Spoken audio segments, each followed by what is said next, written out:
People first glance at me, I mean, the first thing they see is a white guy, and usually I'll have to end up explaining to people that I am half Mexican and half white. No one has ever been able to correctly identify who I am my entire life. I've gotten Cuban, Puerto Rican, Dominican, half black, half white. People think I'm Asian. Egyptian, Polynesian, Asian. Fully white or fully Asian. Almost everyone misreads me in some way. It's very hard to guess Danish and Indian from a first glance. I've honestly heard everything. Sometimes I wish I could walk in and just like be recognized as like a Mexican American. Sometimes people will come up to me on the street and like start speaking Spanish frantically, and I can't respond because I don't speak Spanish. I find that depending on where I am, people read me differently. They tend to think that I'm whatever they are. People of a Hispanic background think I'm Hispanic.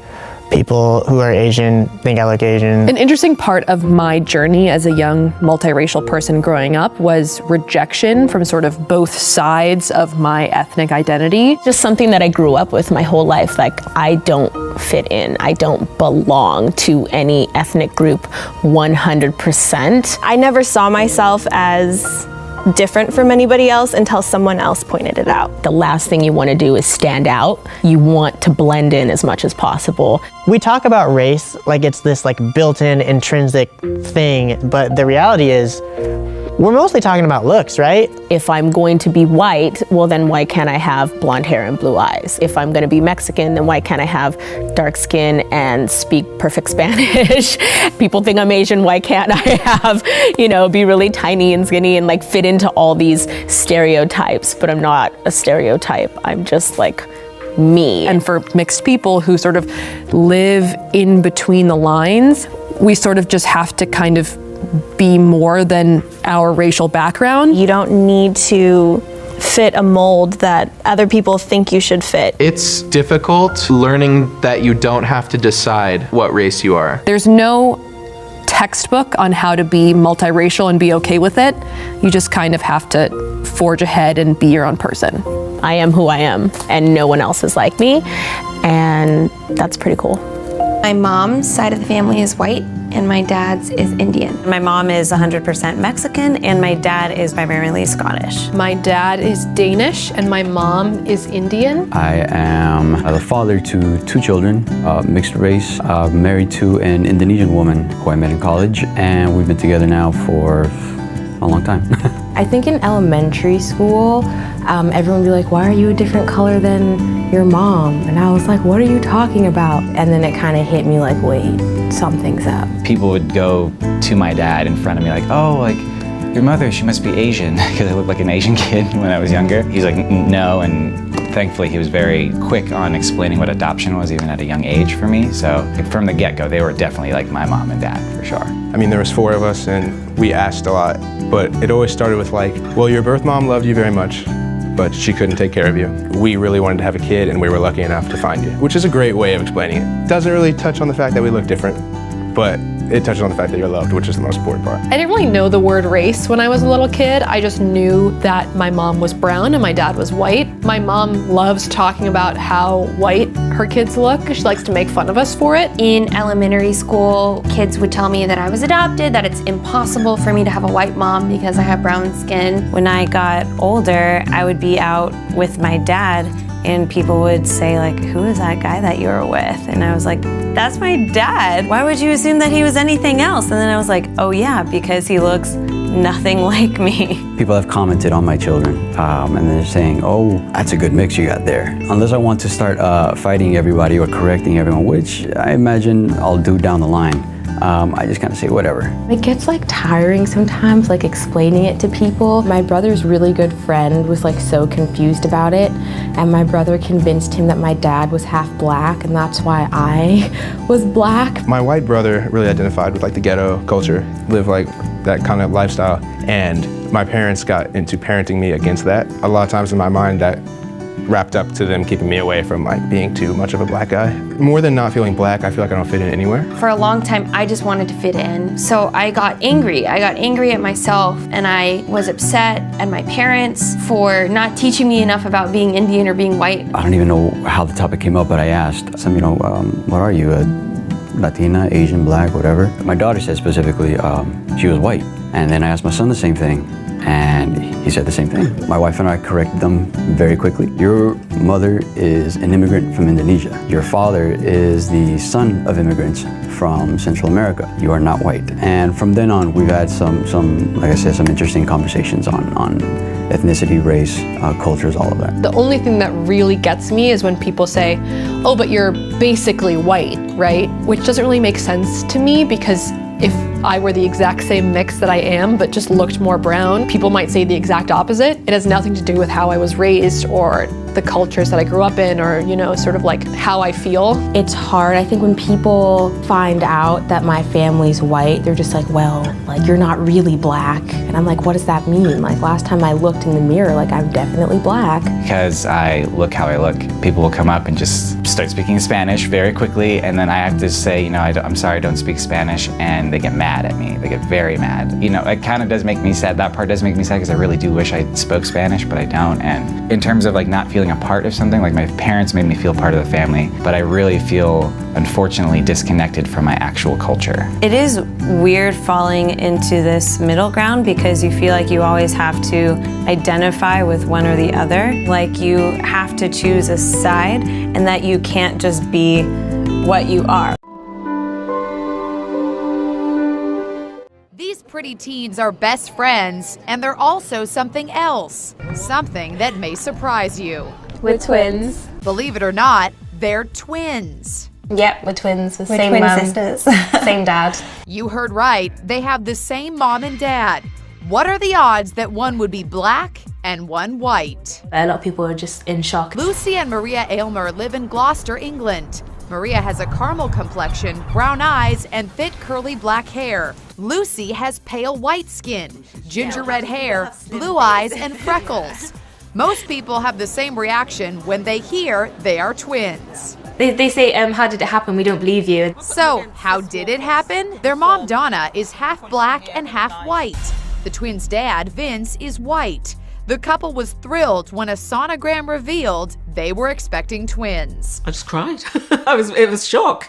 Mom did a double take when she delivered one black and one white baby. I'm so glad Mum dressed us in such cute little outfits. Mom dressed her adorable twin daughters in matching outfits, just like twins everywhere. But by age 10, Lucy says she didn't feel like a twin, so why dress like one? We don't look alike, so why should we have to wear the exact same thing? Maria says she once wished for Lucy's straight hair. I used to cry about it. I hate my curly hair. And Lucy says she was sometimes taunted at school. They thought I was adopted. And calling me a ghost. Now 18, the twins not only look different, they have very different personalities.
Hello, my name is Dr. Patricia Haber-Rice, and I'm the director of the Division of the Senior Historian at the Mandel Center for Advanced Holocaust Studies at the United States Holocaust Memorial Museum in Washington.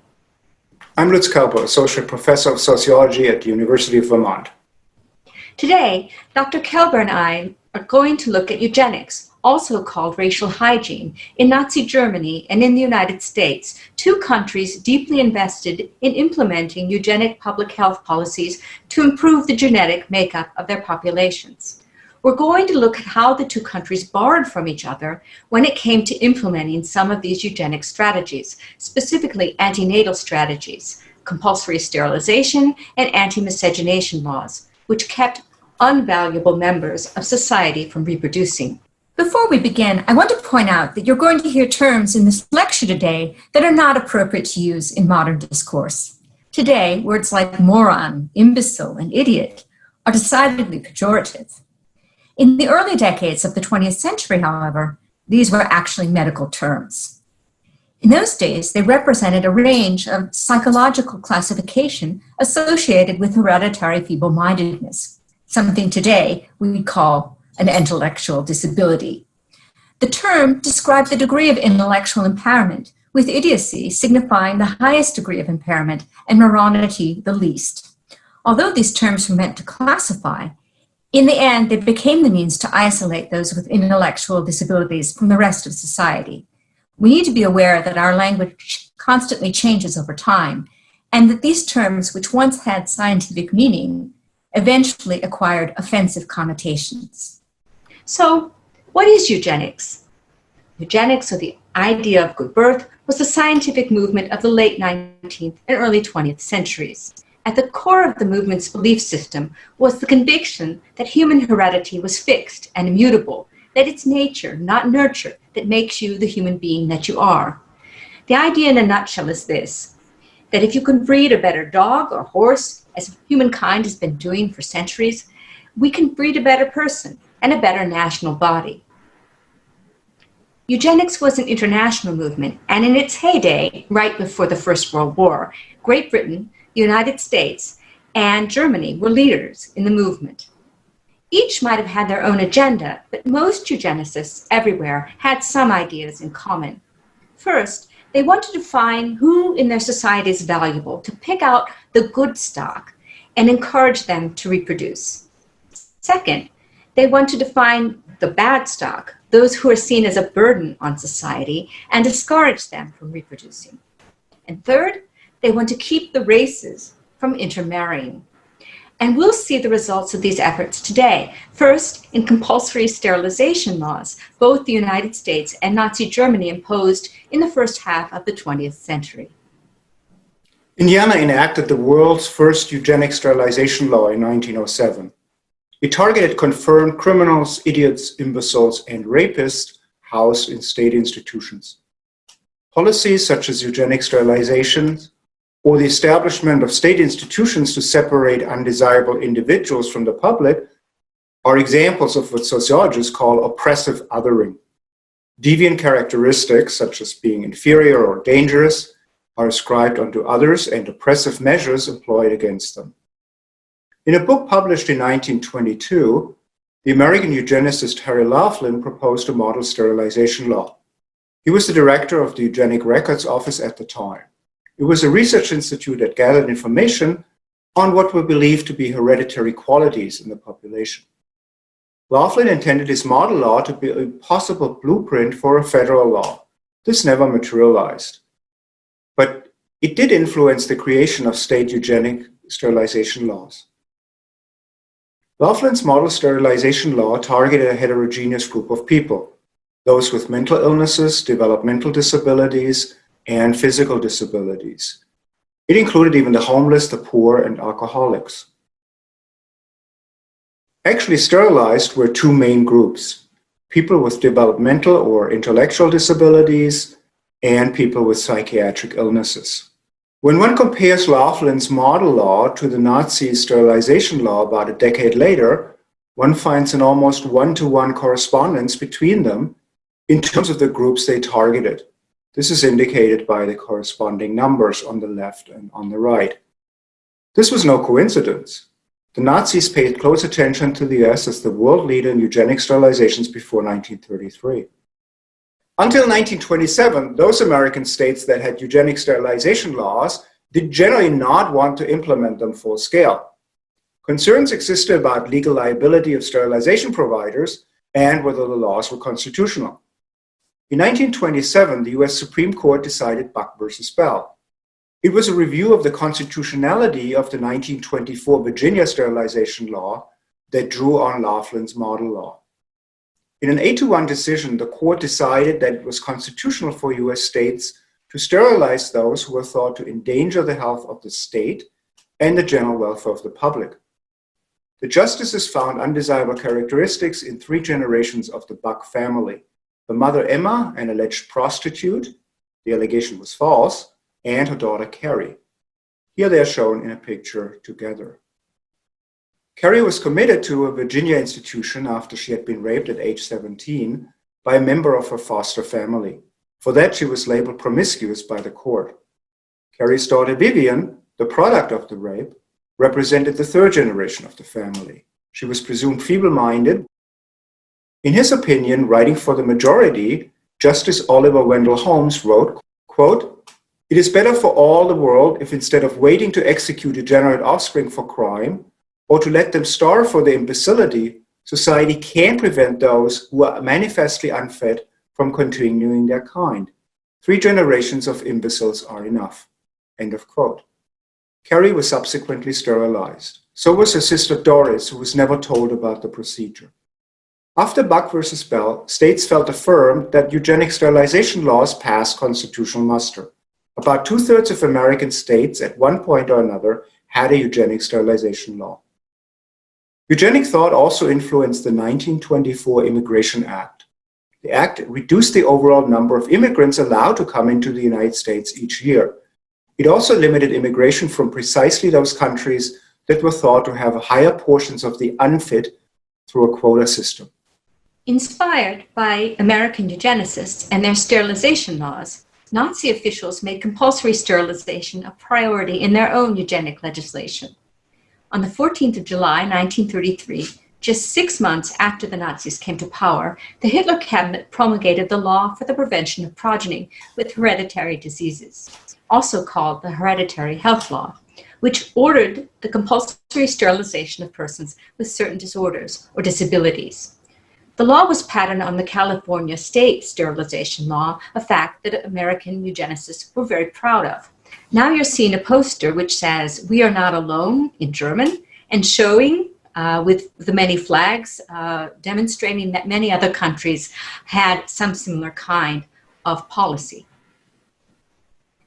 5 of the diseases specifically designated in the legislation represented psychiatric or neurological disorders, including schizophrenia, manic depressive, or what is today bipolar disorder, hereditary epilepsy, Huntington's chorea, and hereditary feeble-mindedness. Physical conditions which warranted sterilization under the new law were hereditary deafness, hereditary blindness, severe hereditary physical deformities, and severe alcoholism, which some physicians felt, then as now, had a genetic component. Medical professionals were now duty-bound to report patients with these disorders in the exercise of their practice. Proposals for sterilization were adjudicated by hereditary health courts, a Nazi legal invention. By 1936, more than 250 hereditary health courts had been established throughout Germany, with each tribunal comprised of 2 physicians and 1 jurist. If the decision of the court were for sterilization, the 1933 law demanded execution of the sterilization procedure within 2 weeks' time at the designated local hospital or clinic mentioned in the verdict. Paragraph 12 of the law sanctioned the use of force on unwilling victims. Those who attempted to circumvent the procedure were delivered under police guard to the hospital in question. The new law took effect in January of 1934. From that first day of January 1934 until the end of the war in May 1945, some 400,000 Germans were forcibly sterilized under the terms of the Nazi sterilization law. Who are the victims of Nazi sterilization policy? The vast majority of sterilized Germans suffered from mental rather than physical disabilities or disorders. Nowhere was this more true than in the case of hereditary feeble-mindedness, whose ambiguous diagnosis permitted physicians and psychiatrists to include not only those diagnosed with an actual intellectual disability, but also the socially aberrant, or those whom Nazi medical authorities deemed socially aberrant: vagrants, prostitutes, mothers of illegitimate children, especially if they were on welfare, petty criminals, juvenile delinquents, and in large numbers relative to the German population, Roma and Sinti, so-called gypsies. Anti-miscegenation laws were racist laws enacted by American states to prohibit interracial marriage and interracial sex. Such laws date far back in American history, but in the 20th century, anti-miscegenation as a policy was also adopted by eugenicists who believed that race mixing would lead to the racial deterioration of the white race. In 1900, sociologist and eugenicist Edward Ross used the term race suicide to disapprove of mixed-race relationships, as did President Theodore Roosevelt in 1902. Virginia's eugenic sterilization law of 1924, which targeted those with insanity, idiocy, imbecility, feeble-mindedness, or epilepsy, became law with another act on the same day. That act was called the Racial Integrity Act. It made unlawful for any white person to marry anyone but another white person. The law was enforced. Infractions constituted felonies punishable with up to 5 years in prison. If an interracial couple lived together without being married, they could also be charged with what was called fornication. The intended outcome of both acts was the same: to prevent an alleged deterioration of America's racial stock. The law against miscegenation was not divorced from views held by many whites. In the 1950s, a public opinion poll found that the vast majority of white Americans still disapproved of interracial marriage. Virginia's anti-miscegenation law remained in effect until 1967, when the US Supreme Court in Loving v. Virginia found such laws unconstitutional. The Loving case refers to an interracial couple that had married in another state and subsequently been sentenced in Virginia to a 1-year prison term. While the anti-miscegenation laws Dr. Kelber describes have appeared in American law since the colonial period, there were no similar laws in Germany before the Nazi period. We've just seen that these laws were buttressed by eugenic laws in the 19-teens and 20s in the United States. Many Nazi officials were also keen to apply these kinds of laws to German Jews. In September 1935, in the midst of the 7th annual Nuremberg Party rally, Nazi leaders promulgated the so-called Nuremberg racial laws. And you're seeing a chart from the Times which tried to demonstrate how the Nuremberg laws applied to Jews. These Nuremberg laws are significant because they laid the foundation for all future anti-Jewish legislation in Nazi Germany. The second of these laws was the Law for the Protection of German Blood and German Honor. This law banned marriage between Jews and non-Jewish Germans and criminalized sexual relations between them. Implementing decrees for the law defined who was a Jew and extended the law to ban marriage between German Aryans and Roma and Sinti, so-called gypsies, as well as blacks or African Germans. Plainly, one can see that this is an anti-Semitic law. There's no question about it.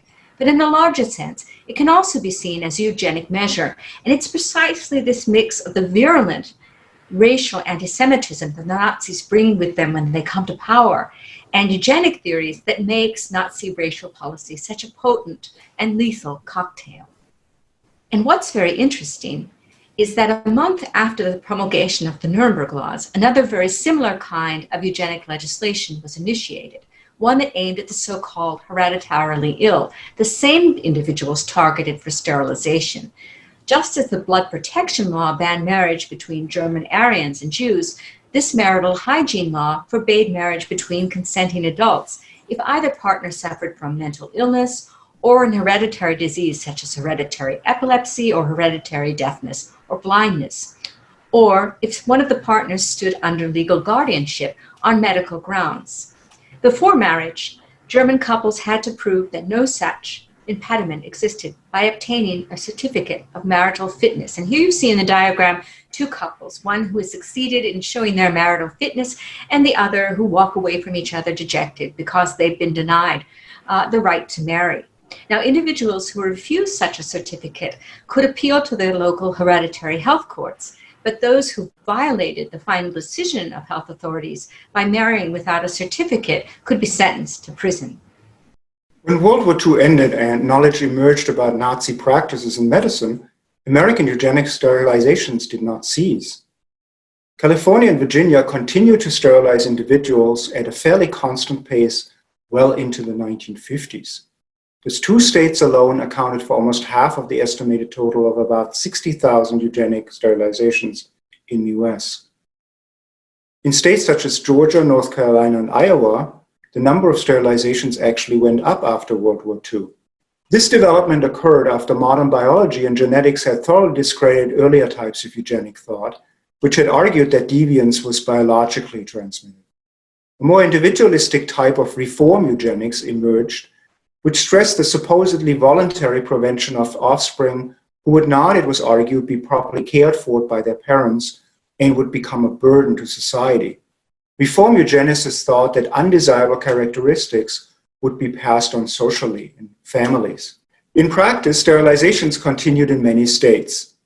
Policy shifted toward prohibiting the procreation of minority populations, particularly African Americans, in the late 1950s and in the 1960s. The racial factor became noticeably pronounced in states such as North Carolina. With better access to state services and institutions, minorities came in closer reach of the state for sterilization. In fact, North Carolina's eugenic sterilization law extended to those who were not institutionalized. A prominent case is Elaine Riddick. A social worker noticed her when she was pregnant at age 13 as the result of a sexual assault. Ms. Riddick lived with her grandmother. Authorities threatened the grandmother, if she did not consent to her granddaughter's sterilization, with rescinding the public benefits she received and placing her grandchildren in foster care. So she signed the consent form with an X because she could not read or write. Ms. Riddick herself did not about her sterilization when it occurred after she had given birth. She only found out that she could not bear children when she was married. Her attempts to seek legal redress from the state of North Carolina were unsuccessful. Sterilizations under eugenics laws declined in the 1960s as the result of a greater recognition of privacy rights and a growing scientific consensus of all forms of eugenics being pseudoscientific. Still, medical service providers ignored consent laws in order to provide what were called Mississippi appendectomies. This term refers to the removal of the reproductive organs of poor women right after they had abdominal surgeries. Such practices were typically not covered under eugenic sterilization laws, but were allegedly therapeutic in nature. This procedure was also extended on a large scale to Native American women in the 1970s. Eugenics ran a similar course in America and in Nazi Germany in terms of sterilization and anti-miscegenation laws. But of course, Nazi Germany went on to institute much more radical eugenic strategies to cleanse their race of unwanted elements. In Germany, the eugenic strategies first initiated in compulsory sterilization led ultimately to the euthanasia program. The so-called euthanasia campaign was the regime's first program of mass murder, targeting for killing mentally and physically disabled patients housed in institutions throughout Germany and in German annexed territories. Using gas and overdoses of medication, the euthanasia program claimed the lives of at least 250,000 patients, including 10,000 children. The overwhelming number of victims were German Aryans with mental and physical disabilities. Even the final solution can be seen in this light. By culling out the Jews, the so-called unwanted disease population in German-occupied Europe, the genocide of European Jewry may be seen as the ultimate eugenic measure. Even as the crimes of the Nazified medical community largely worked to discredit eugenics among the scientific community, the practice of eugenics continued, particularly in North America, where sterilization policy continued against African American and Native American minorities.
Anne Frank was a Jewish girl who became famous for the diary she wrote during the Second World War. She was born in the German city of Frankfurt in 1929. She had a sister, Margot, who was 3 years older.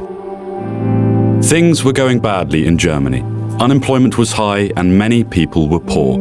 At the same time, Adolf Hitler and his Nazi party were gaining supporters by promising to solve the country's problems.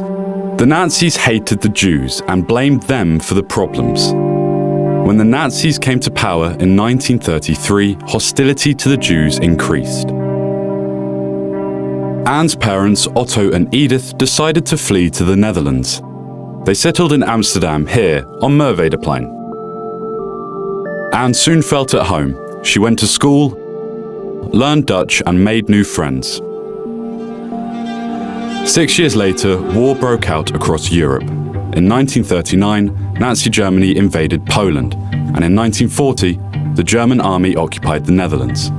The Nazi occupiers made life increasingly difficult for Jews. Jews have to wear a Jewish star. Jews have to hand in their bicycles. Jews are not allowed in the tram.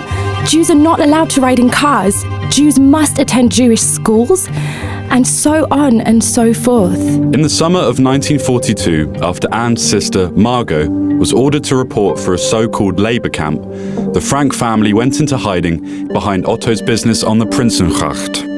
They were joined there later by the Van Pels family and Fritz Pfeffer. The 8 people in hiding were helped by loyal staff and friends of Otto's, Miep and Jan Hies, Johann Voskuil and his daughter Bep, Victor Kugler and Johannes Kleiman. Meanwhile, the Nazis had tightened their grip, organizing raids and arresting and deporting Jews to so-called labor camps. In reality, these were concentration and death camps. In her diary, Anne wrote about living in the hiding place, the war, and her thoughts and feelings. I feel bad for lying in a warm bed, while my dearest friends are out there somewhere, thrown or fallen to the ground. And that only because they are Jews. An appeal from the Dutch government in London inspired Anne to rework her diary entries into a book. Before she had finished, however, their hiding place was discovered, and all 8 were captured on the 4th of August 1944. They were deported to the concentration and death camp Auschwitz-Birkenau. Miep Hies and Bep Voskuil, 2 of the helpers, found the diaries Anne had left behind. Miep kept them in case Anne ever came back. But she didn't come back. In February 1945, Anne and Margot died of typhus in appalling conditions in the concentration camp Bergen-Belsen. Anne was 15. Of the 8 people, only Anne's father, Otto, survived the war. When he read Anne's diaries after the war, they made a deep impression. He discovered how much writing had meant to her. No one who doesn't write can know how fine it is. And if I don't have the talent to write for newspapers or books, well then, I can always go on writing for myself. Otto read how Anne had hoped to publish a book, so he carried out her wish. Anne's story about life in hiding and the war is read all over the world. Her diary has been translated into more than 70 languages. The hiding place is now a museum and welcomes more than 1 million visitors a year.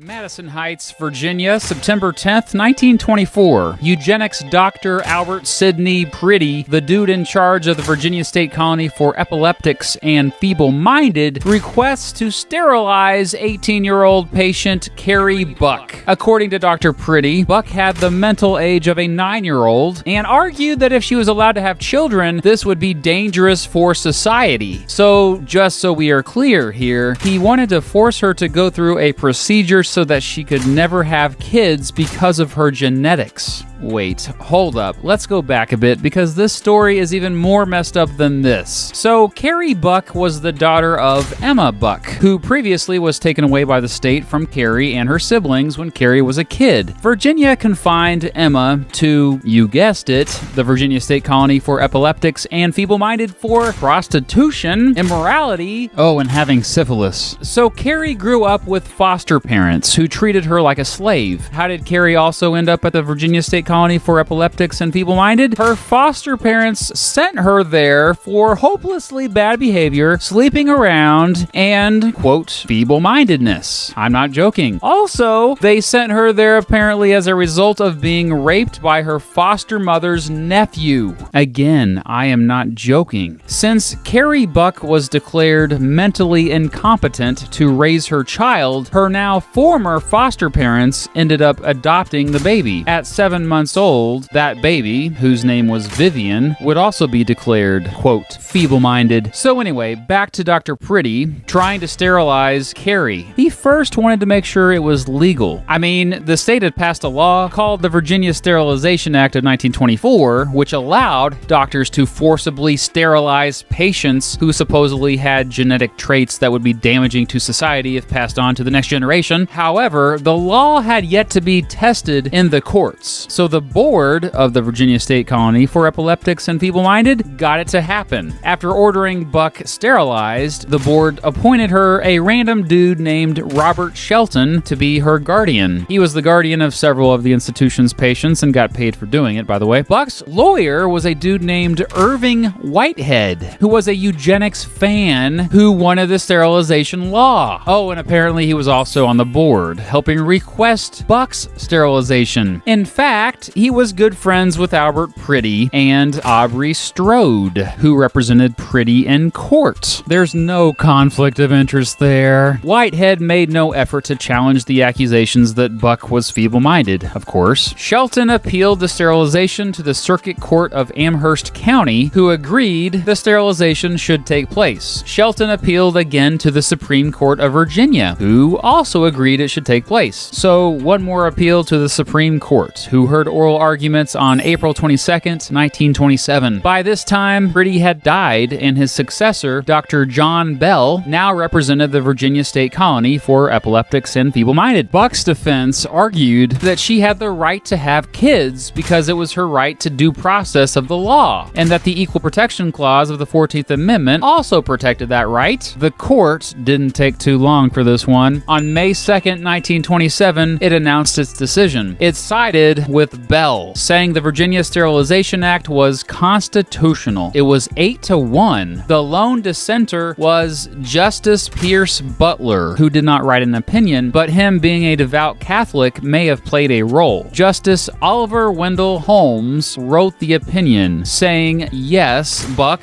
as well as her mother and daughter, were indeed, quote, feeble-minded and, quote, promiscuous, and it was in Virginia's interest to get her sterilized. So basically, public welfare was more important than the welfare of one person's body, a classic greater good argument, comparing sterilization to forced vaccinations. In fact, Holmes referenced the case Jacobson v. Massachusetts, a 1904 Supreme Court decision which upheld a Massachusetts law forcing kids going to school to get the smallpox vaccine. He wrote, quote, "It is better for all the world if instead of waiting to execute degenerate offspring for crime or to let them starve for their imbecility, society can prevent those who are manifestly unfit from continuing their kind," unquote. Holmes now infamously concluded by writing that, quote, 3 generations of imbeciles are enough, unquote. Wow, Wendell. Just wow, buddy. Buck v. Bell further legitimized eugenics laws throughout the United States, and several states added sterilization laws afterward. In fact, 30 states had some sort of sterilization law, and ultimately around 65,000 Americans were forced to be sterilized, most of them from poor or working class backgrounds, and many sterilized without even knowing it. At the Nuremberg trials after World War II, Nazi doctors specifically cited Holmes' opinion in the decision to defend themselves. It certainly remains one of the most hated Supreme Court decisions ever. Buck v. Bell was never overturned. Believe it or not, it still stands, although it was later weakened by the Supreme Court case Skinner v. Oklahoma. Fast forward 75 years, and Virginia Governor Mark Warner apologized for his state's participation in eugenics, and later some called for reparations to all the sterilization victims. So whatever happened to Carrie Buck? Well, on October 19th, 1927, a few months after the Supreme Court decision, Dr. John Bell personally performed the operation that prevented her from ever having children again. She was the very first person in Virginia sterilized under the new law. In order to make sure the entire family couldn't reproduce, Carrie's sister, Doris, was also later sterilized after she was hospitalized for appendicitis. Yeah, she was never told about the sterilization. Doris and her husband attempted for years to have children. Only in 1980 did she find out why they were unsuccessful. Carrie's supposedly feeble-minded daughter, Vivian, later did well in school, even making the honor roll. However, she unfortunately died from an infection when she was 8 years old. As it turns out, there was no evidence whatsoever that Carrie Buck was, quote, feeble-minded. Most accounts later describe her as having average intelligence. People who knew her recalled how nice she was to everyone and how much she enjoyed reading books. She lived a long life. She died in 1983 and was buried in Charlottesville, near her only child, Vivian.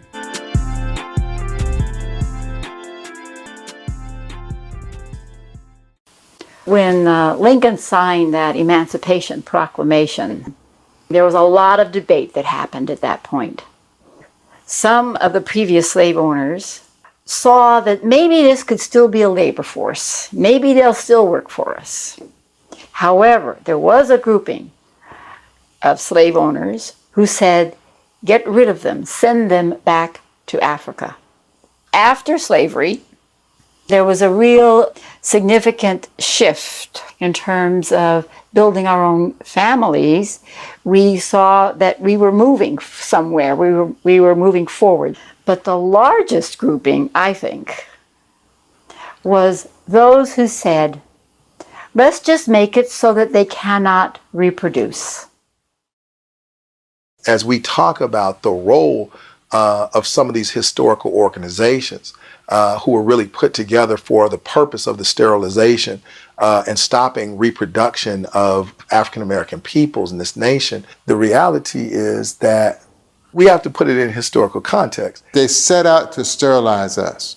There's something that's called eugenics, and it involved people determining that we were feeble-minded people, and so they need to sterilize us so that we won't carry on these bad genes and infect the gene pool. And these people who were supporters of the eugenics movement were also the same ones who in that day and age were opposed to public education and were opposed to the creation of public hospitals.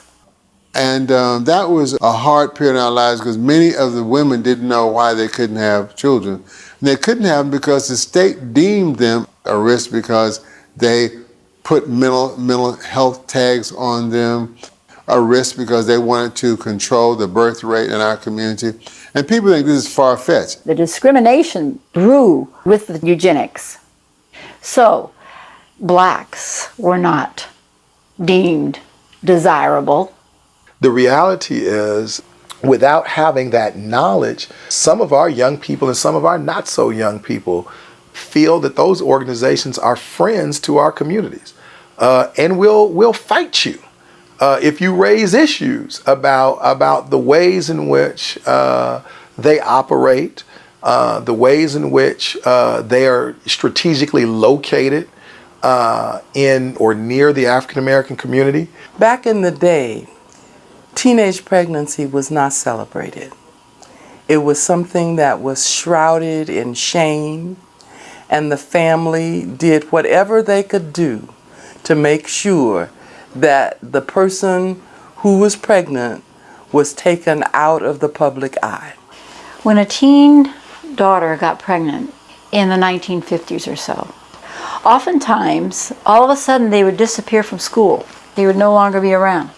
And we would come to find out later that they had gone to visit a family back east or somewhere out of the state, and that they had been gone for about 9 months and they came back. And because we were friends, they would say something like, they sent me away because I was pregnant and I couldn't have it, and they made me give up this baby. That was in the 1950s.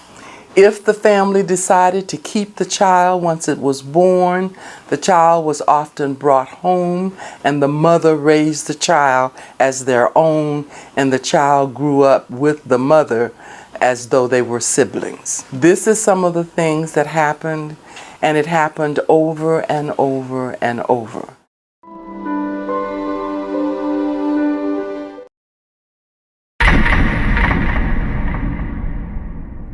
In 1934, Adolf Hitler sent a letter to American eugenicist Leon Whitney, complimenting him for a book he had written on sterilization. Whitney was the former executive secretary of the American Eugenics Society and a colleague of Margaret Sanger's. Sanger also published his writings in the Birth Control Review.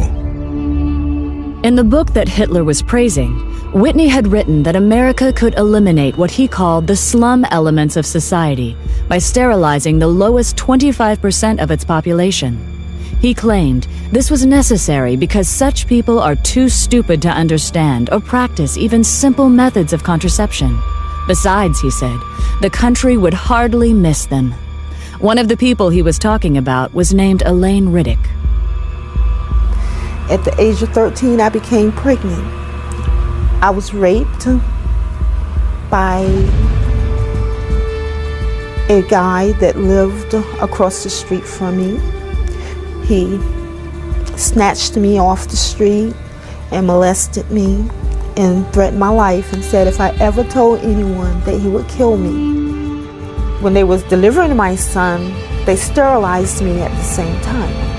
They had approached my grandmother and said that if she wanted to continue to receive supplement, welfare and food stamps, or at this time they was giving out these surplus foods, canned cheese, I think it was, powdered eggs, and said that if she did not sign the X, that they were going to stop her supplements. Mind you, my grandmother was illiterate. She had never ever gone to school. She didn't understand what it was. So she signed the acts and they did this to me. I did not find out that they had sterilized me until I was 19 years old. I asked the state of North Carolina why they did this to me, and they said that because I was feeble-minded, that I would not be able to take care of myself, I would not be able to tie my shoes, that I was just incompetent. The state of North Carolina also said that I had never performed, at the age of 13, I had never performed a day's work in my life. They couldn't get me to do anything. But at the age of 13, I mean, should I not have been in school? They were saying that feeble-mindedness is hereditary. So they sterilized me so I would not produce my kind. Mind you, I am not illiterate, nor am I feeble-minded. I never went into high school, but yet I still acquired a college degree. They also justified that my child or my children would be feeble-minded. My son is the president of his own semiconductor company. He has his own construction company. And he has his own real estate company. I mean, how can you think that your government allowed or allowing these things to happen to a person, a life? You can't say nothing, you have no rights. To me, they took away all of my rights.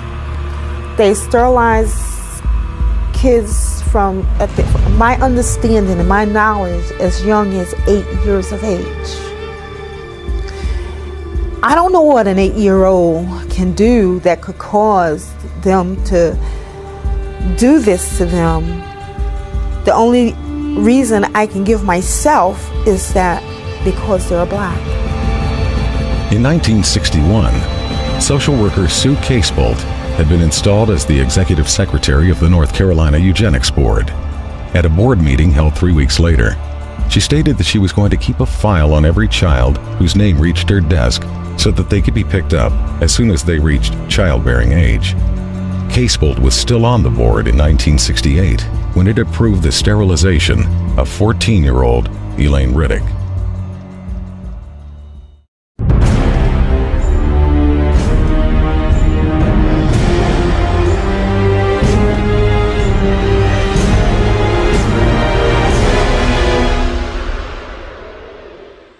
The only way possible of decreasing Negro population is by means of controlling fertility. Birth control facilities could be extended relatively more to Negroes than to whites, since Negroes are more concentrated in the lower income and education classes. We hope that the restraint of population growth can come about through voluntary means. But if it does not, involuntary methods will be used. There should be national sterilization for certain dysgenic types of our population who are being encouraged to breed.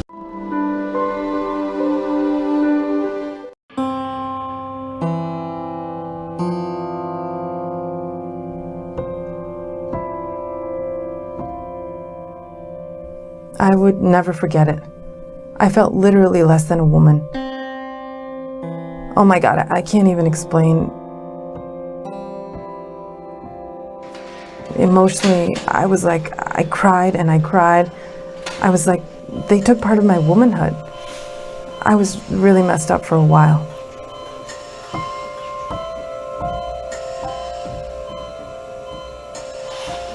In the summer of 2013, the Center for Investigative Reporting broke the disturbing story about the sterilization of women in California prisons.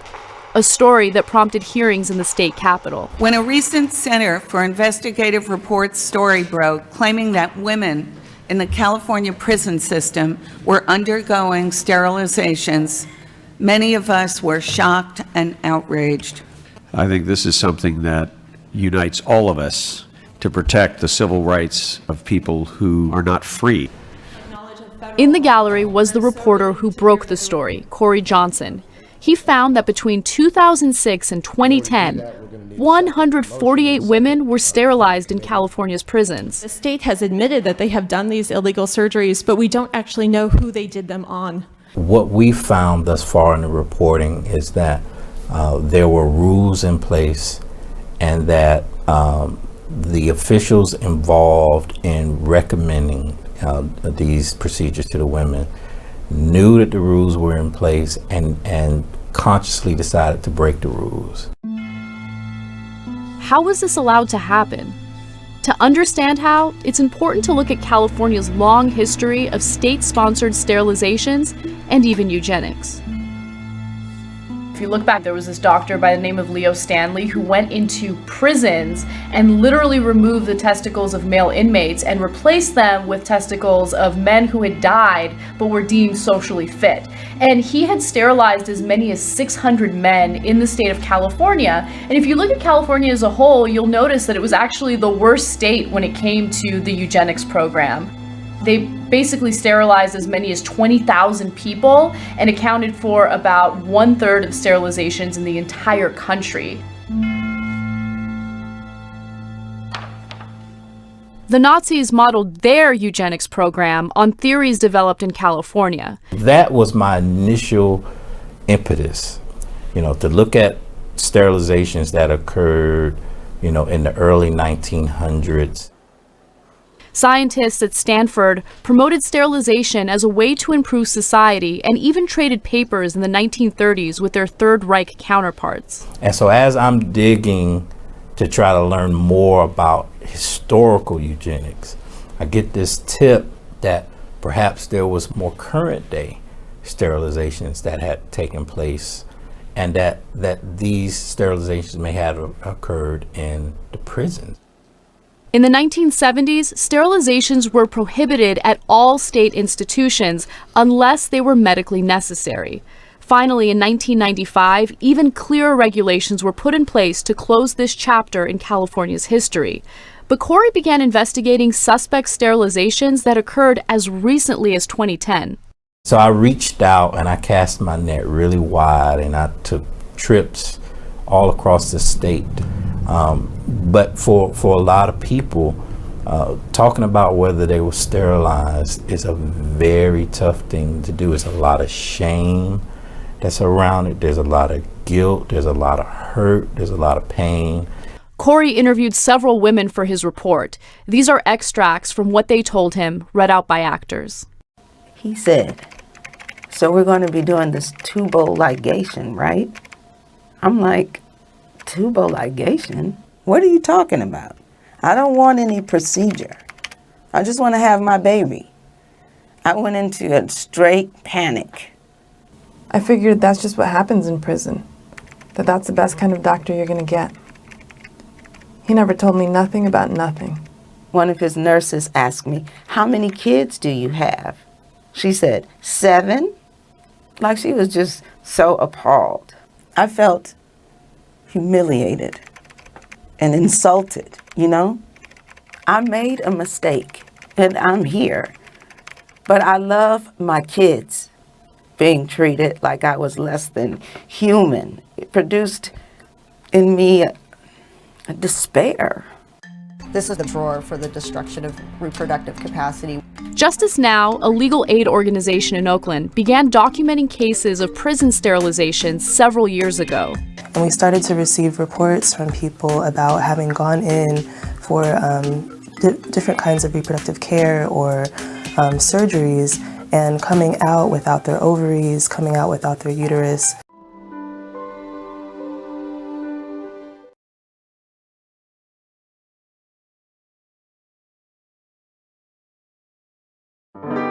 Paris, 1900.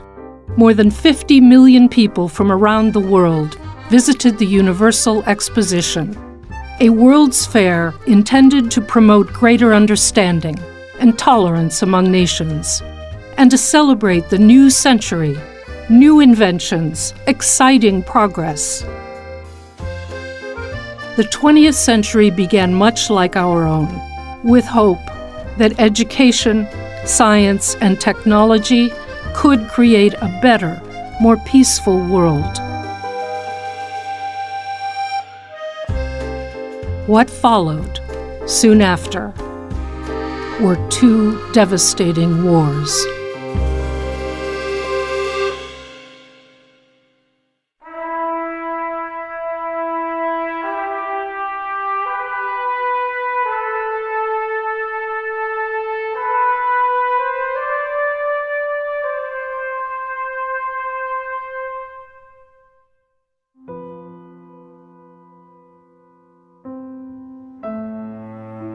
The First World War, from 1914 to 1918, was fought throughout Europe and beyond.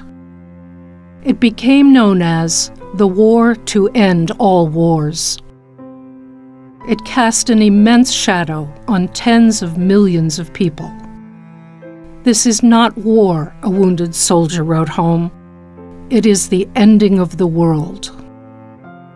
Half of all Frenchmen aged 20 to 32 at war's outbreak were dead when it was over. More than 1/3 of all German men aged 19 to 22 were killed.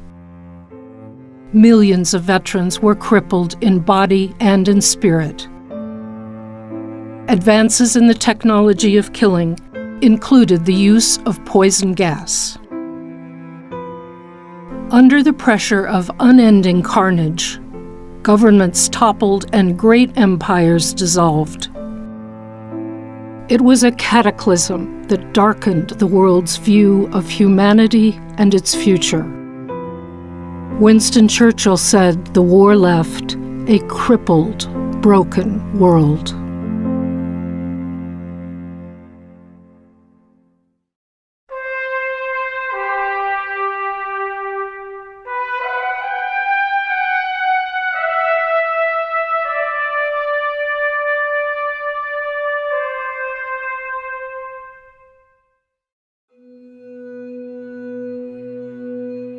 The humiliation of Germany's defeat and the peace settlement that followed in 1919 would play an important role in the rise of Nazism and the coming of a Second World War just 20 years later. What shocked so many in Germany about the treaty signed near Paris at the Palace of Versailles was that the victors dictated a future in which Germany was deprived of any significant military power. Germany's territory was reduced by 13%. Germany was forced to accept full responsibility for starting the war and to pay heavy reparations. To many, including 30-year-old former Army Corporal Adolf Hitler, it seemed the country had been stabbed in the back, betrayed by subversives at home and by the government who accepted the armistice. In fact, the German military had quietly sought an end to the war it could no longer win in 1918. It cannot be that 2 million Germans should have fallen in vain, Adolf Hitler later wrote. We demand vengeance. Many veterans and other citizens struggled to understand Germany's defeat and the uncertain future. Troops left the bloody battlefields and returned to a bewildering society. A new and unfamiliar democratic form of government, the Weimar Republic, replaced the authoritarian empire and immediately faced daunting challenges. Thousands of Germans waited in lines for work and food in the early 1920s. Middle-class savings were wiped out as severe inflation left the currency worthless. Some burned it for fuel. Economic conditions stabilized for a few years. Then the worldwide depression hit in 1929. The German banking system collapsed, and by 1930, unemployment skyrocketed to 22%. In a country plagued by joblessness, embittered by loss of territory, and demoralized by ineffective government, political demonstrations frequently turned violent.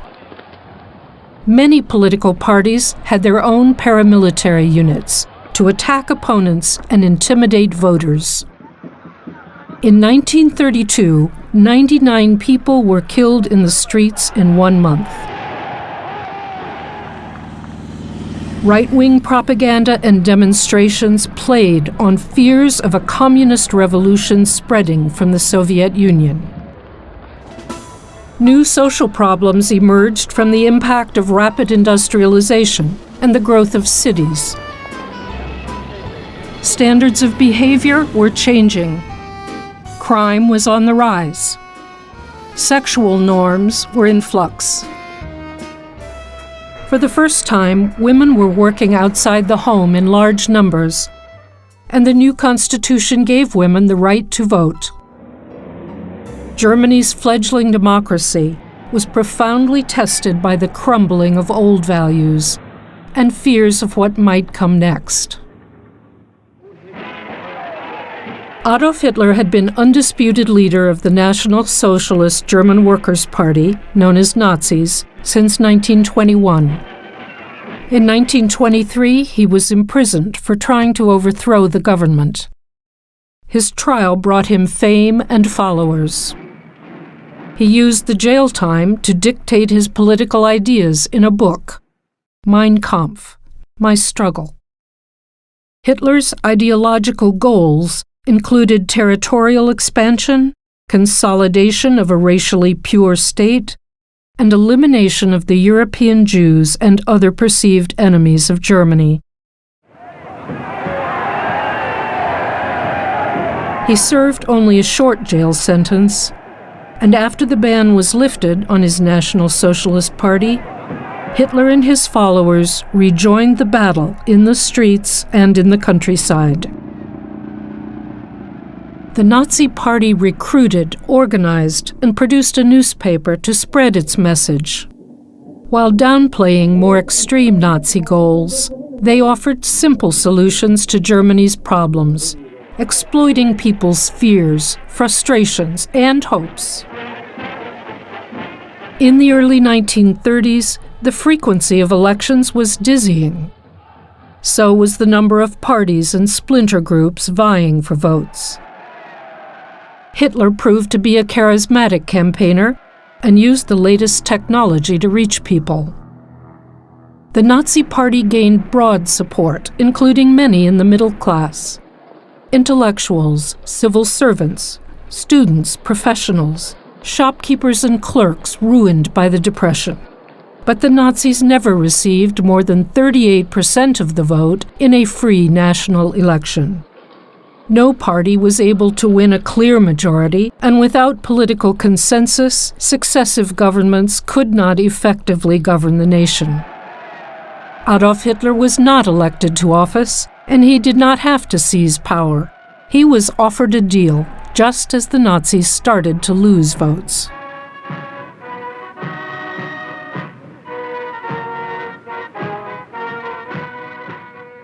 In January 1933, when the old war hero, President Paul von Hindenburg, invited Hitler to serve as chancellor in a coalition government, the Nazis could hardly believe their luck.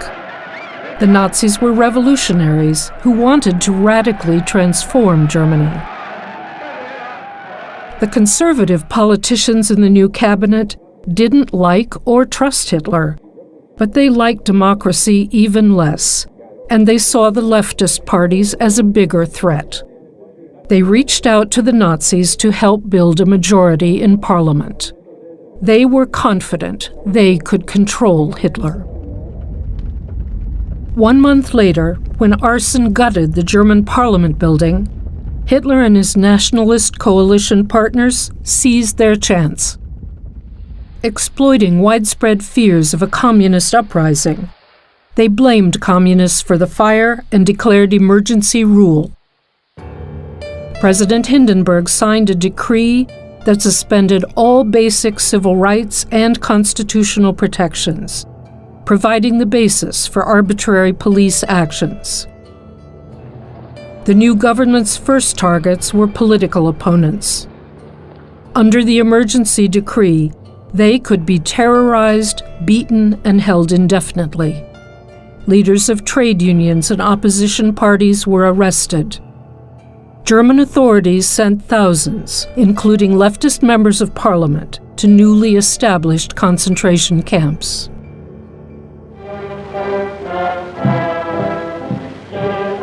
Despite Nazi terror and brutal suppression of their opponents, many German citizens willingly accepted or actively supported these extreme measures in favor of order and security. Many Germans felt a new hope and confidence in the future of their country, with the prospect of a bold, young, charismatic leader. Nazi propaganda chief Joseph Goebbels planned to win over those who were still unconvinced.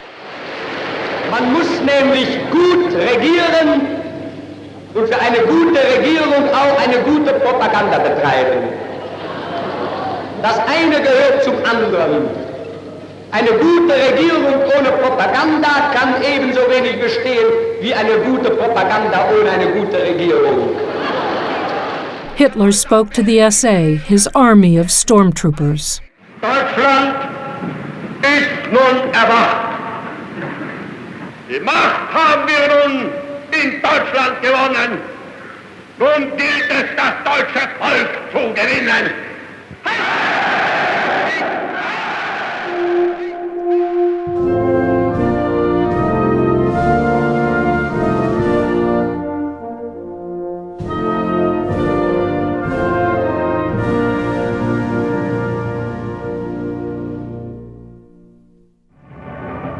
The ceremonial reopening of Parliament, orchestrated by Joseph Goebbels, aimed to link the Hitler government to Germany's imperial past and portray the Nazis as saviors of the nation's future.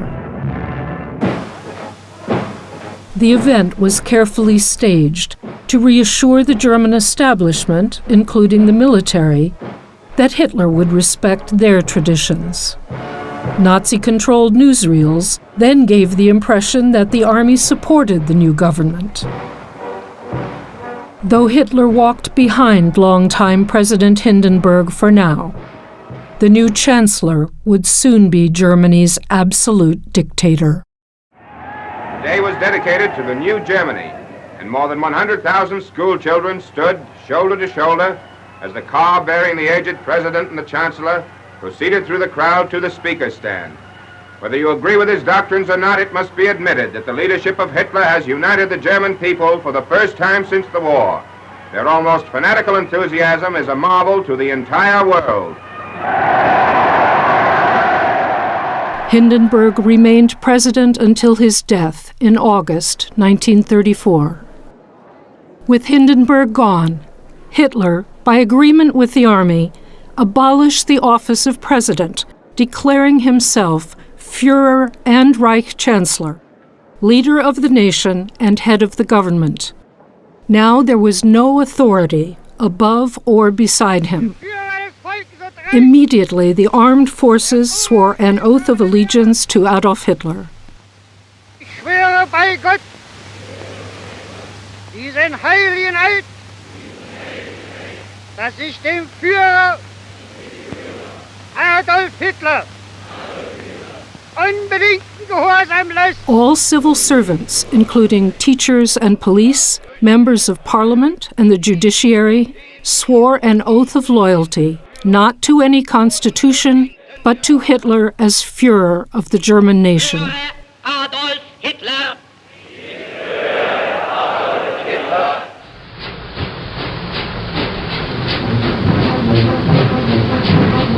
The economy had reached rock bottom when the Nazis came to power.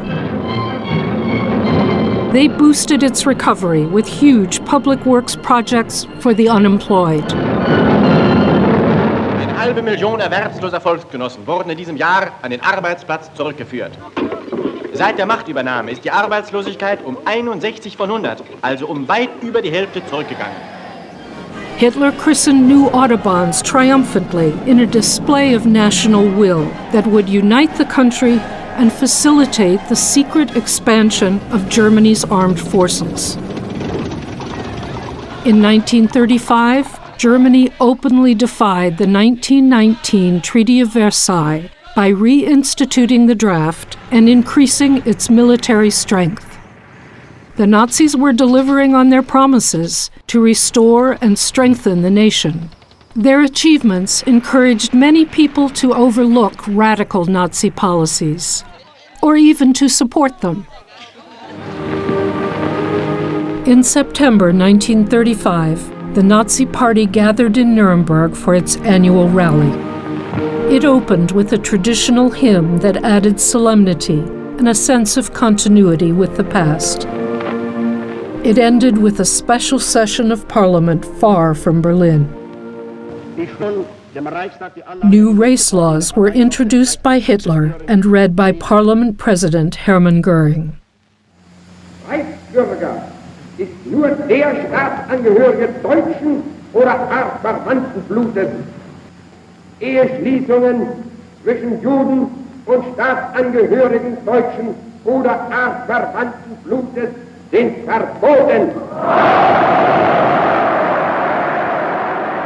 The Nazi regime aimed to create a racially pure Germany, whose so-called superior traits would make it ideally suited to rule the entire European continent.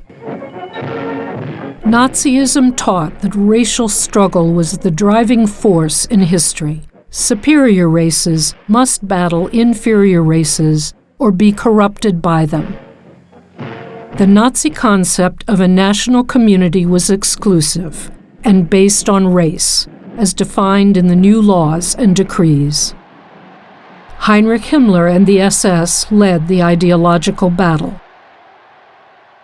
Racist ideas were taught in schools. Some groups, such as Jews, Slavs, Blacks, and Roma, also called Gypsies, were labeled racially inferior. people with mental or physical disabilities were designated unworthy of life. Scientists and medical professionals applied pseudo-scientific theories for measuring and valuing racial characteristics.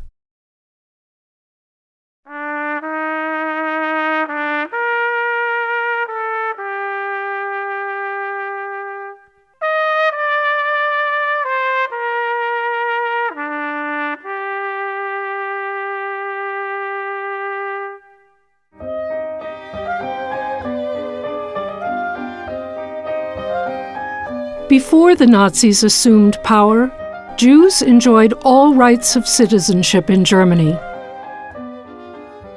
After 1933, the German government gradually excluded Jews from public life and public education.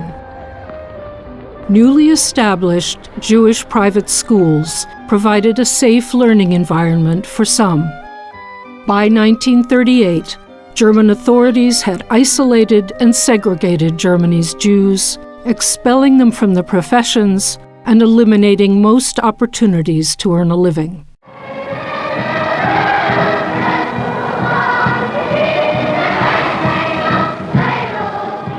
We felt so, why can't we be part of it? Why can't we? Everybody said Heil Hitler like this. I did too. What did I know? I was 8 years old. So my mother said to me, "You're not supposed to do that." I said, "Why not?" She said, "Haven't you been told that you are Jewish?" I said, "Oh, I forgot." Germany's Jews would get plenty of reminders.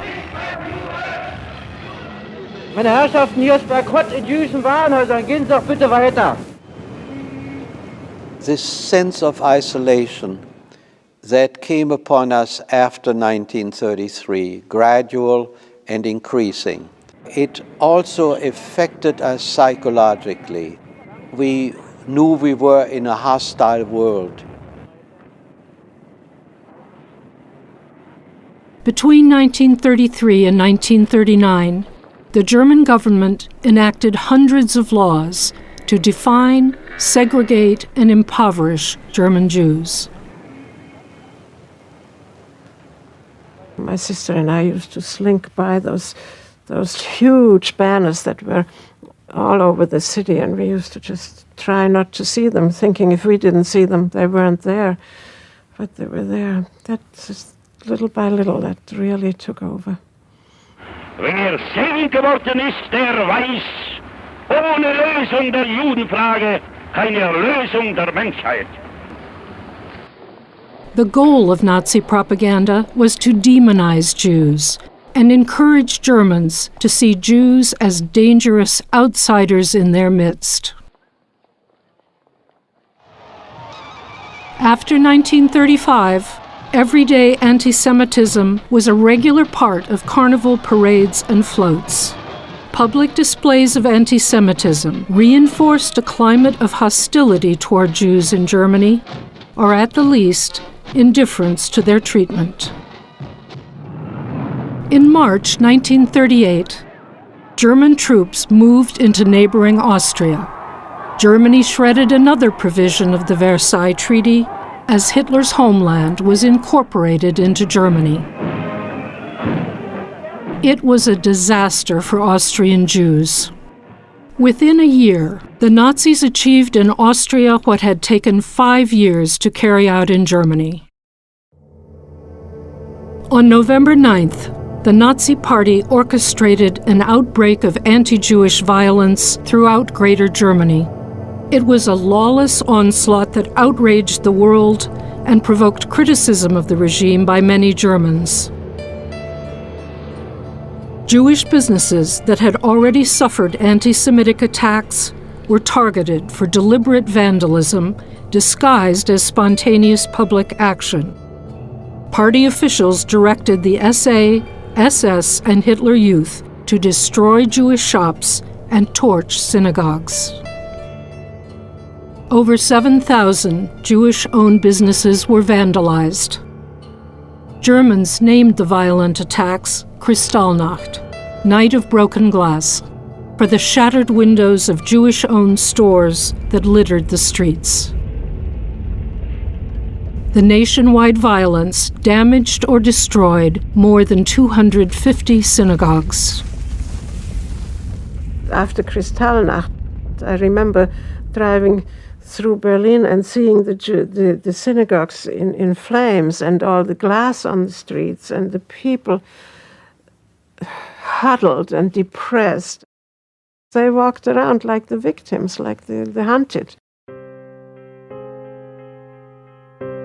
German police filled the concentration camps with thousands of Jewish inmates. The SS released them only if they agreed to emigrate. But Jews faced increasingly restrictive immigration quotas in most countries and bureaucratic hurdles in Germany. A new law, issued in October 1938, required Jews to surrender their old passports, which would be valid only after the letter J was stamped on them.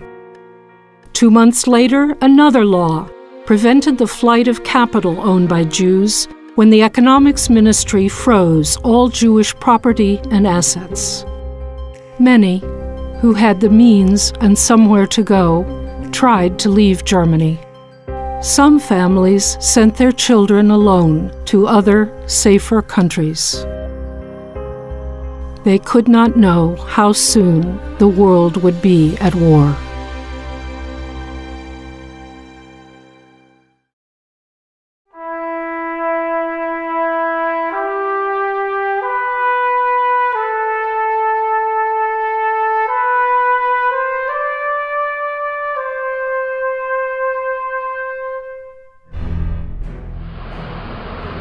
As the Nazi regime implemented its long-standing goal of territorial expansion, aggression against Germany's neighbors initially succeeded without encountering armed resistance. Hitler counted on the reluctance of Britain and Europe to intervene for fear of another war. The German occupation of Prague, capital of Czechoslovakia, left no doubt as to Germany's intent on military conquest in Eastern Europe. On September 1st, 1939, a massive German force invaded and conquered Poland within a month. It was the start of the Second World War. In April 1940, Germany occupied Denmark and Norway. In May, the German armed forces attacked France, the Netherlands, Luxembourg, and Belgium. In June, Paris fell, and France surrendered. The swift and unexpected victory over France avenged Germany's defeat and humiliation in the First World War. It propelled Hitler to a new level of popularity and trust among the German people. In June 1941, the German army, with more than 3 million soldiers, invaded the Soviet Union to wage a war of annihilation that targeted tens of millions of civilians.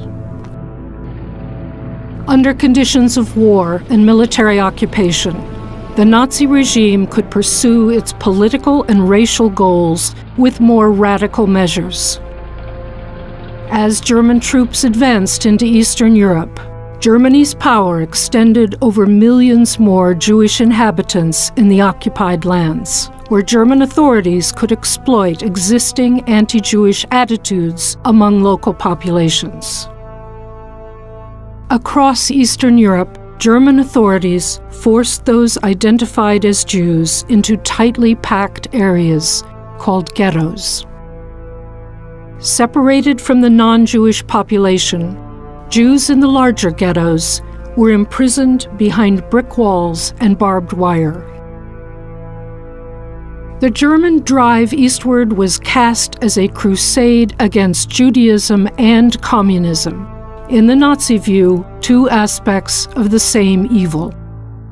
German soldiers and police officials treated Soviet prisoners of war as subhumans, either shooting them or deliberately causing their deaths by exposure to the elements and by starvation.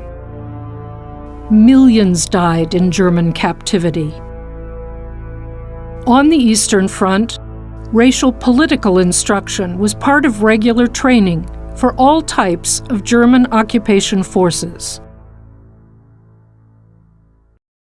SS Chief Heinrich Himmler referred to the war against the Soviet Union in an address to his men.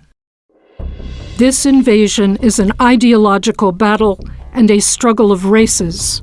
Here in this struggle stands National Socialism, an ideology based on the value of our Germanic Nordic blood. On the other side stands a population of 180 million, a mixture of races whose very names are unpronounceable and whose physique is such that one can shoot them down without pity and compassion. In July 1941, Hermann Göring, Hitler's second-in-command, authorized all necessary preparations for the final solution of the Jewish question in the European territory under German control.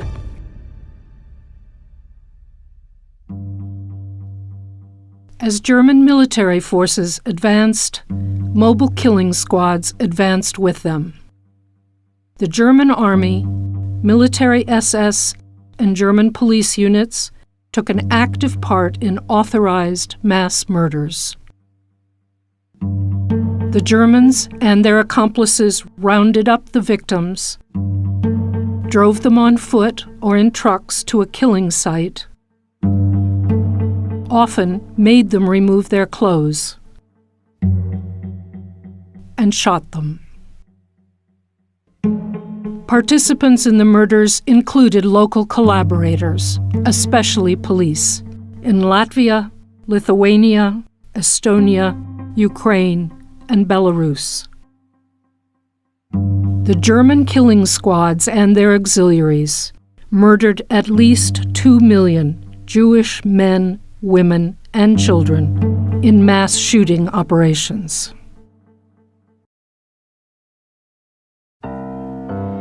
Back in Germany, SS and police deported the remaining Jews to the occupied Eastern territories. In German-occupied Warsaw, the walled ghetto that German Jews entered as newcomers in 1942 was already a place of mass suffering due to terrible overcrowding, lack of sanitation, disease, and starvation imposed by the Germans.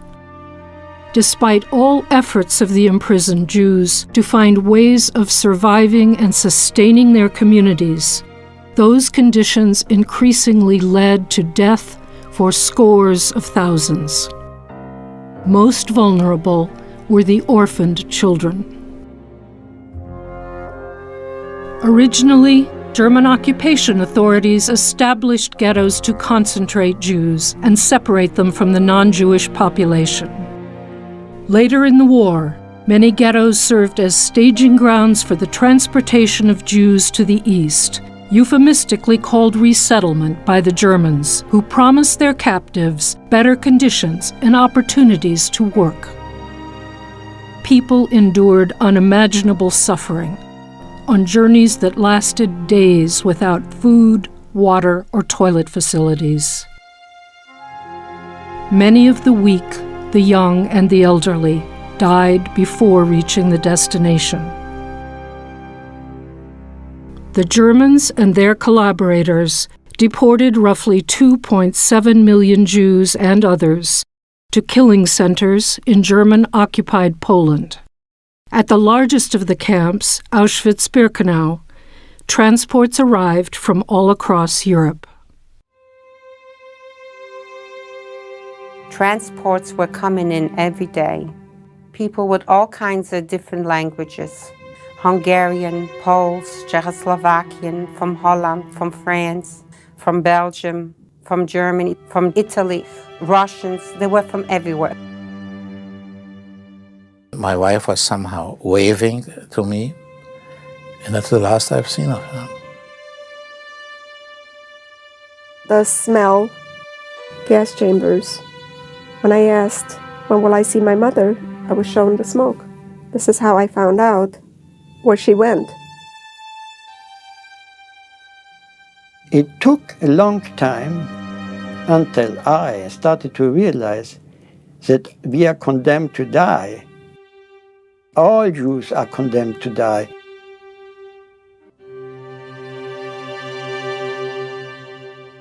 Those whom the SS judged unable to work were killed, often within 2 or 3 hours of arrival. Those who could work would be used for forced labor under punishing conditions. When they could no longer work, they too would be put to death.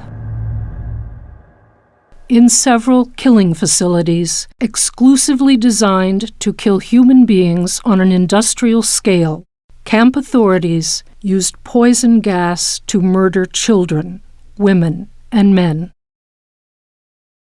At these killing centers, nearly half of all Holocaust victims died. The camps of Majdanek and Auschwitz were the first liberated as Soviet troops reached Poland. News of Majdanek's liberation in summer 1944 was met with disbelief. The New York Herald Tribune said, "Maybe we should wait for further corroboration. This sounds inconceivable." In April 1945, U.S. troops in Germany and Austria came upon concentration camps at Buchenwald, Dachau, Nordhausen, Mauthausen, and Ohrdruf. The soldiers saw the camps with their own eyes, and the truth was undeniable. General Dwight Eisenhower, commander of the Allied Liberating Forces, wrote, "The things I saw beggar description. The visual evidence and the verbal testimony of starvation, cruelty, and bestiality were overpowering." In American movie theaters, newsreels made witnesses of thousands more. One commentator said, "To future generations, it must be told. Once man did this to his brothers. In the 20th century, there existed a civilization which for 12 years returned to barbarism." Shock permeated the camps as liberating troops tried to grasp what they had found.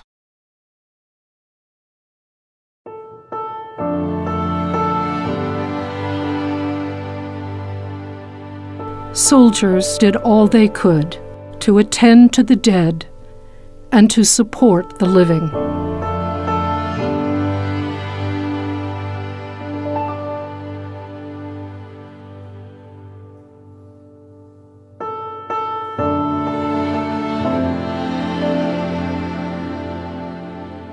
Those who survived faced the slow task of reclaiming their dignity and returning, somehow, to life.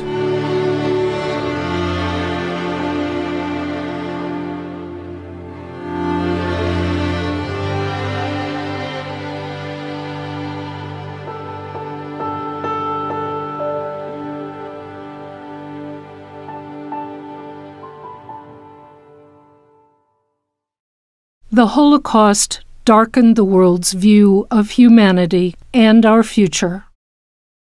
As the world struggled to understand what had happened, a new word, genocide, was needed for these crimes. Crimes committed by ordinary people from a society not unlike our own.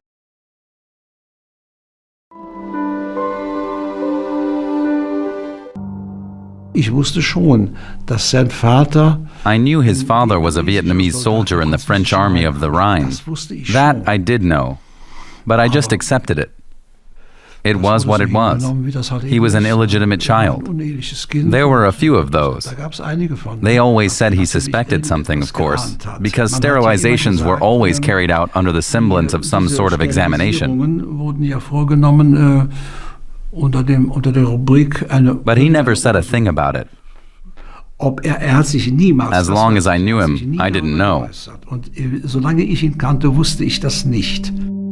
I can still see him beaming with joy and holding his call-up papers. I'm being drafted. He did it. You can see from the pictures that he did, but only for 14 days after he finished training. Then he was dead. Aber eben nach der Ausbildung nur 14 Tage lang, ne? Und da war er tot. Willy Barth was born in 1923 in Euskirchen. He died serving in the German army somewhere in northern Italy in 1944. There's not much left of him, except for a few fading memories, a handful of photographs, and some dry vital statistics. That was no accident. The German state had decided that people like Willy Barth would not be allowed to reproduce. He and any memories of him were supposed to disappear along with him. The same applied to others who shared his fate. He was forcibly sterilized in the summer of 1937, before he had even turned 14. Willy was one of several hundred children who had a German mother and a father who was a soldier from the French colonies.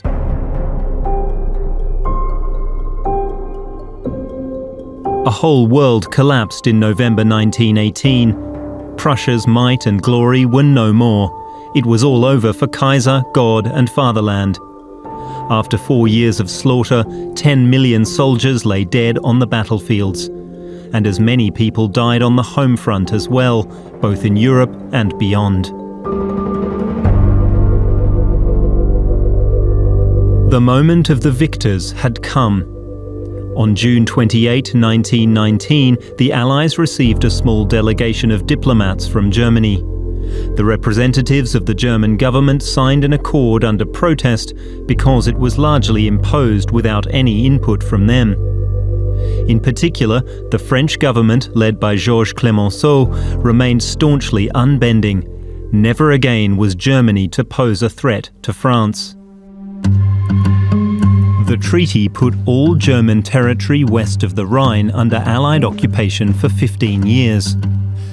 Allied forces moved into the area stretching along the river from the city of Kehl to Cologne in January 1920.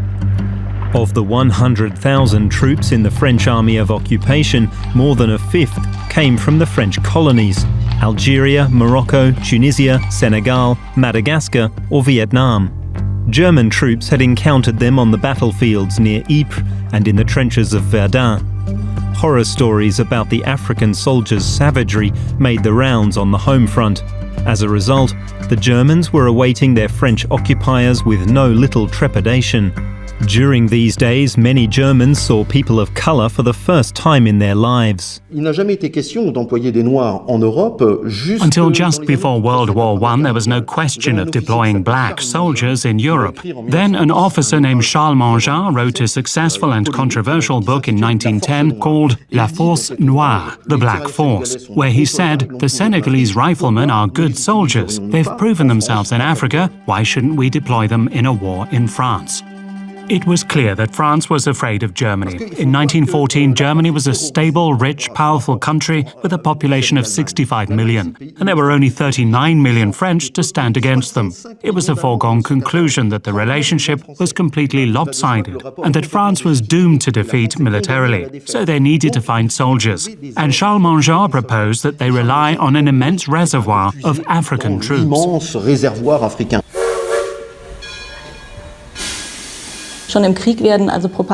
During the war, they were already publishing propaganda warning that the French colonial troops would cut off the ears of German soldiers and wear them on strings around their necks, that they were barbaric and acted like animals, and were being ordered to do so by their French superiors.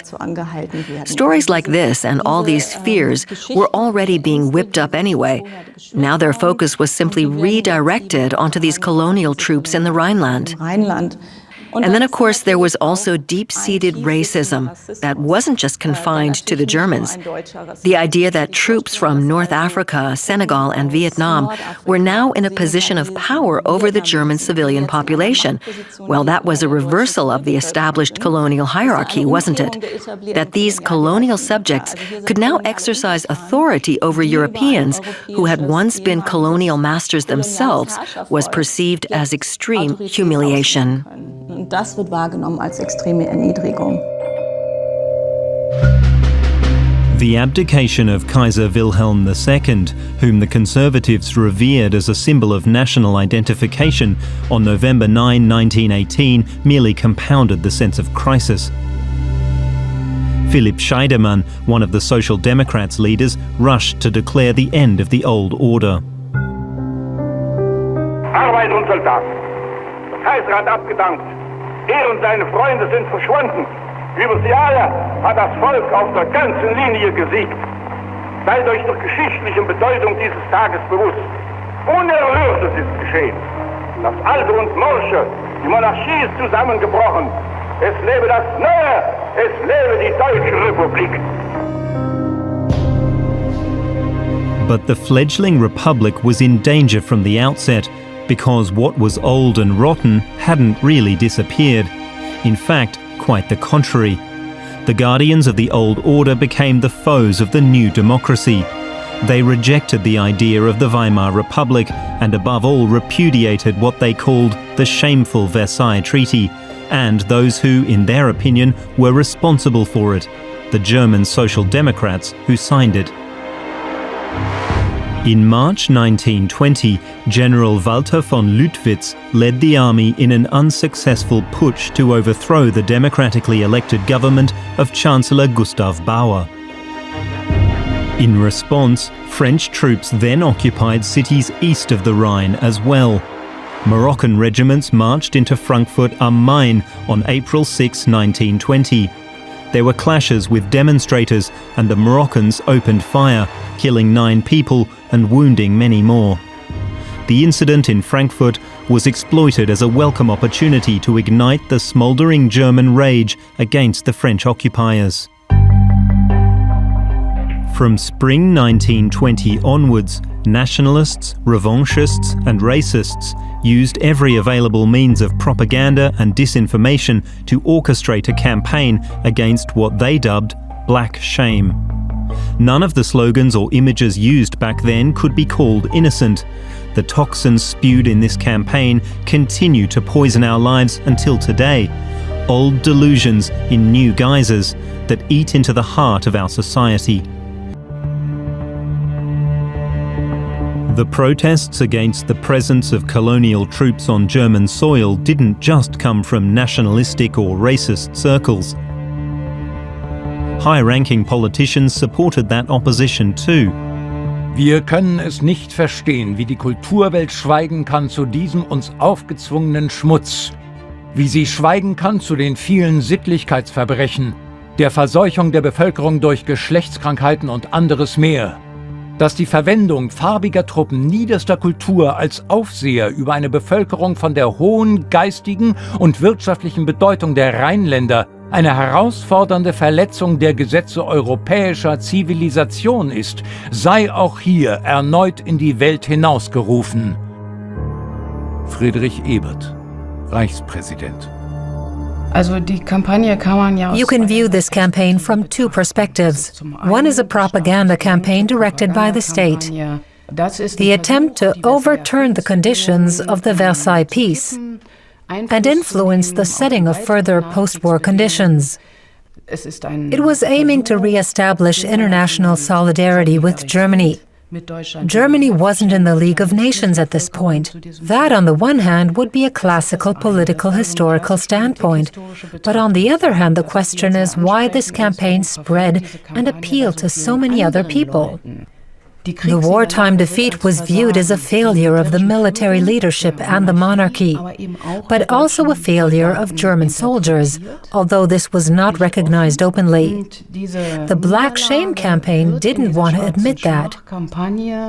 So the blame for the defeat was projected onto the participation of African soldiers. It's a classic case of transmission, if you wish. The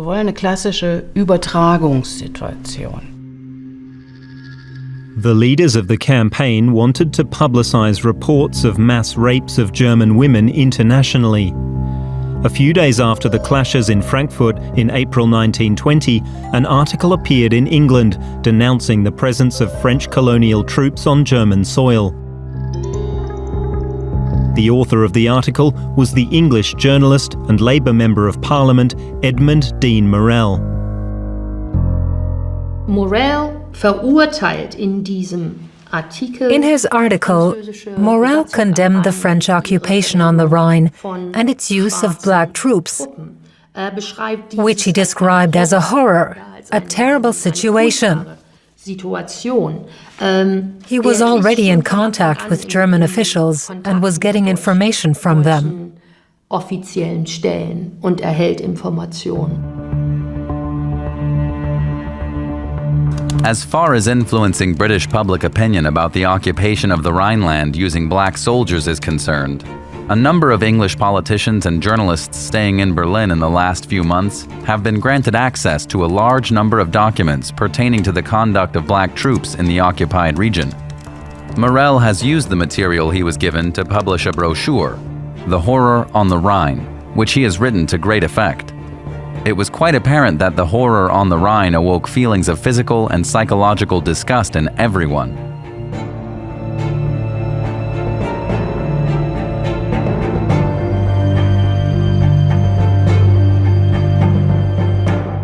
The Foreign Ministry was always behind the scenes, inviting visitors from abroad to come to the Rhineland and then go back home and report how horrible things were there. Among the foreigners the German government recruited to support the campaign was Ray Beveridge from the United States. Beveridge was raised in the white American upper class. She became one of the most aggressive agitators, spreading the tales of so-called black shame. Have the men leading our countries lost their minds? They are blindly throwing our white race, our white women, into the abyss. I appeal to all of the world's women. I appeal to all men still worthy of the name. Help! White women, white girls, and white boys are in danger every day and every hour. And this threat will continue as long as a black man is entitled to exercise power over whites. In America, they hang each and every black man who molests a white woman. These racist ideas were widely shared. They came from the centers of international and European science and research. People went to conferences. Swedish, German, Italian, French, and British scientists met at congresses to discuss these issues. And the European population were aware of the importance of being white and staying white. Yet the nationalists, revanchists and racists were unable to prevent one thing. After the war, people along the Rhine found love. The men came from Africa, the Philippines and Vietnam, the women from Germany.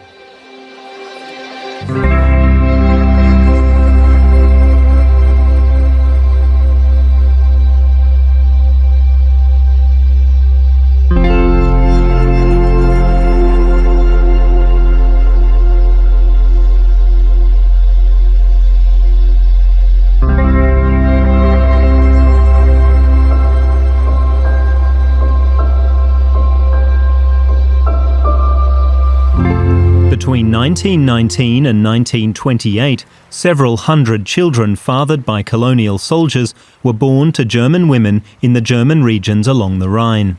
The precise number isn't known, but it could be anywhere from 400 to 1,000.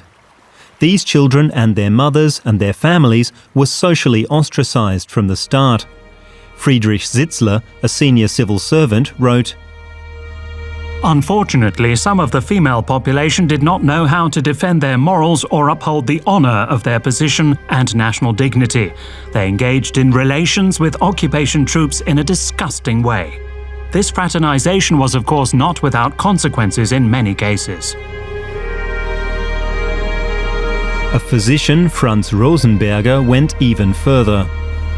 Should we silently tolerate this fact?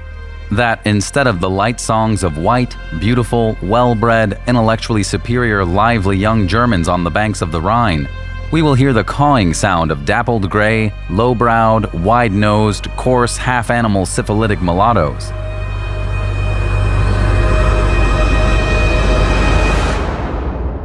When they speak of mulatization, they're presuming that a lot of women from the Rhine region had voluntary relations with colonial troops and also bore them children. And many nationalist propagandists campaigned against what they called white shame. So that's a very misogynistic, anti-woman version that says, it's bad enough that the French have brought these black soldiers into the country, now we've also got all these German women with no sense of honor or patriotism lining up en masse to have sexual relations with these colonial soldiers.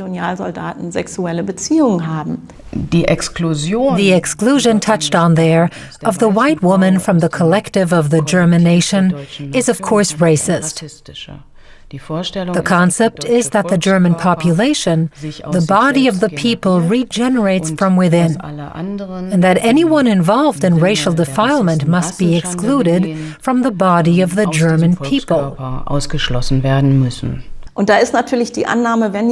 There's naturally also an assumption that if someone has a darker skin color, he or she can't really be German. There you see a deep-rooted belief that being German means having a specific ethnic identity. So you're German if your skin's the right color. But what about those who have African or Asian fathers but at first sight don't look like it? For example, Willy Barth from Euskirchen. Der Eindruck seiner Fremdartigkeit. The impression of him being alien or different, that was basically purely abstract. He spoke a broad Ripuarian dialect, so that really, like I said, nobody in Euskirchen could clearly work out his origins from his speech. His language defined him as a long-established local, and that was always what mattered for us. Und das war für uns immer entscheidend. In 1920, children used to sing, "Who's Afraid of the Black Man?" and answer themselves, "Nobody." But it wasn't the same for adults. Diese afrodeutschen Kinder, die geboren werden in diesen The Afro-German children born from these relationships were in a tough position. Denn sie sind die Erinnerung. They were a reminder of the defeat in the war. Die Erinnerung an die Besatzungsmacht. They were a reminder of the French occupation force, and they reminded people of the inability of German men to protect their women from alleged rapists. Das heißt, schon That means that the authorities already had these children in their sights by the mid-1920s.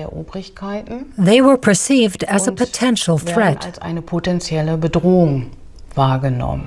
One local politician had a radical solution. The maturing of half-breeds who will soon be capable of reproducing is causing great concern in the Pfalz. So I'm asking you to listen to what's being said at the Rhine Ministry and the national health authorities to see if we can't do something to ensure the race remains pure from colored blood in the occupied territories. The Privy Councillor Dr. Dudemay has indicated that the sterilization of mixed-race children could be carried out in an entirely painless procedure. It is clear that such a procedure would be inadmissible under current law. This conflict goes back to before World War I. The question was, what is the status of legitimate so-called mixed-race children in the colonies? Did they inherit their father's German citizenship? The racists naturally didn't want that. Initially, this approach didn't take hold, but I think there was a point when the Nazis broke through, for example, and very clearly made citizenship a matter of race. For the so-called Rhineland bastards, it had a huge impact on their lives and physical safety. You have to see the modern Weimar Republic and an obsession with race going hand in hand. At the same time Josephine Baker was wowing Berlin audiences with her banana dance in 1926, others in Germany were worrying about the purity of the German race. Some authorities went as far as to consider forcibly sterilizing the children of the occupation. The Kaiser Wilhelm Institute for Anthropology was founded in Berlin-Dahlem in 1927. During the Nazi period, it became the Center for Research in Eugenics and Racial Hygiene. Its director was anthropologist Eugen Fischer. Fischer also became the intellectual father of the draft law that the National Socialists aimed to use to implement their racial hygiene policies. It laid down that anyone posing a threat to the health of the German race should not be permitted to reproduce. This was called the Law for the Prevention of Offspring with Hereditary Diseases of July 14, 1933, published by one of the SS's favorite publishing houses, Lehmanns, in 1934. It contains the entire legal text and who was responsible for what. This inhumane legislation was purely about sterilization, and its aim was to legalize and legitimize eugenic, forced mass sterilization.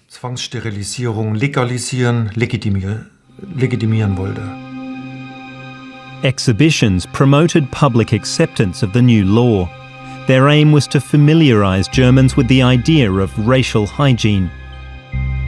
The need for forced sterilizations was even justified economically, but fear for the racial purity of the German people was the main issue. Surveys were launched in the Nazi heartland of Thuringia to help set up a comprehensive database of racial, biological characteristics covering the entire population. It was the Third Reich's version of big data. At the end of July 1933, just a few days after the law for the prevention of offspring with hereditary diseases was passed, Wolfgang Abel, a young anthropologist, travelled from Berlin to the Rhineland. Abel was a member of Eugen Fischer's staff at the Kaiser Wilhelm Institute. The objective of his trip was to gather anthropological data on the so-called Rhineland bastards. Abel measured and photographed 33 children, ranging from 5 to 11 years of age. He had found the children's personal data in earlier studies from the 1920s.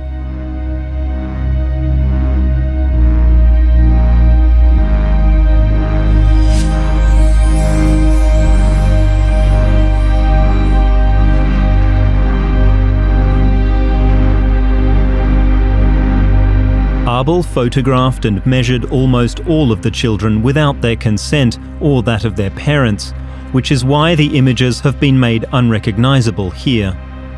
Abel later published the findings of his examinations in a scientific journal. The children's privacy was violated for a second time.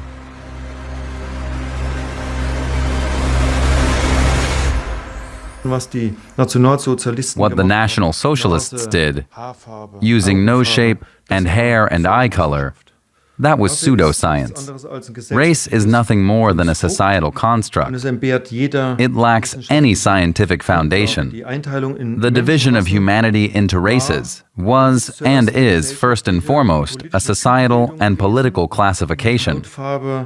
And if skin color is added as a differentiating characteristic, then as present-day scientists, we must say that skin color is the poorest characteristic you could use to ascertain races. New research shows that everyone was dark-skinned until around 8,000 years ago. Africa is the cradle of humanity for all peoples. Afrika ist für alle Menschen die Wiege der Menschheit. The main point of this is that the concept of race should never be used again. There have never been races. These are constructs, and it is impossible to create an artificial hierarchy of categories using something like hair, skin, and eye color. Juden waren und sind es, die den Rhein bringen. Immer mit dem gleichen Hintergedanken und klarem Ziele, durch die dadurch zwangsläufig eintretende Bastardisierung die ihnen verhasste weiße Rasse zu zerstören, von ihrer kulturellen und politischen Höhe zu stürzen und selber zu ihren Herren aufzusteigen. Adolf Hitler, Mein Kampf. In April 1937, Chancellor Adolf Hitler personally gave the secret order to forcibly sterilize the Rhineland's so-called occupation children. A special unit was set up under the Nazi secret police, the Gestapo, to carry out the order.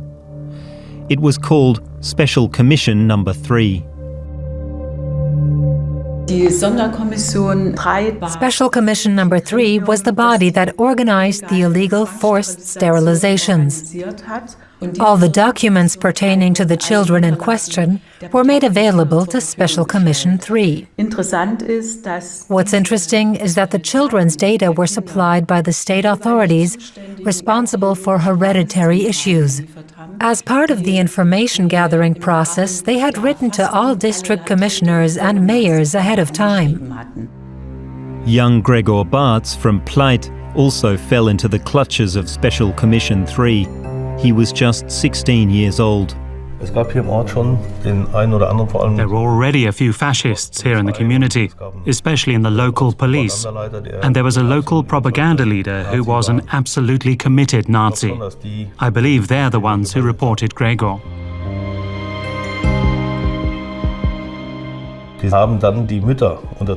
They pressured mothers by telling them, if you refuse to allow your sons to be sterilized, then we're going to have to re-educate them. That meant a concentration camp. The mothers knew well what that meant. The children would be sent to live in a Nazi camp, in a fort on the Mosel. In June 1937, Special Commission 3 summoned Gregor and his mother to Cologne. Gestapo HQ Cologne. After consulting with a senior civil servant, Mr. Thorn, the next appointment will take place at the Protestant Hospital Cologne-Weiertal on June 3rd at 7:30 a.m. 4 wards of the health authorities in Düsseldorf, where they are usually ordered to appear, must be picked up and brought to Cologne by car. If, contrary to expectations, one or more of them fails to appear before the health authorities at the appointed time, then the driver will have to collect them. They had to go to Cologne, to Weiertal Hospital. That's what it's called today. It's a Protestant hospital, you know. Most of the Catholic hospitals refuse to perform these operations. So they went to Cologne, and I heard in the family that both of them stood on the bridge over the Rhine and thought about throwing themselves in.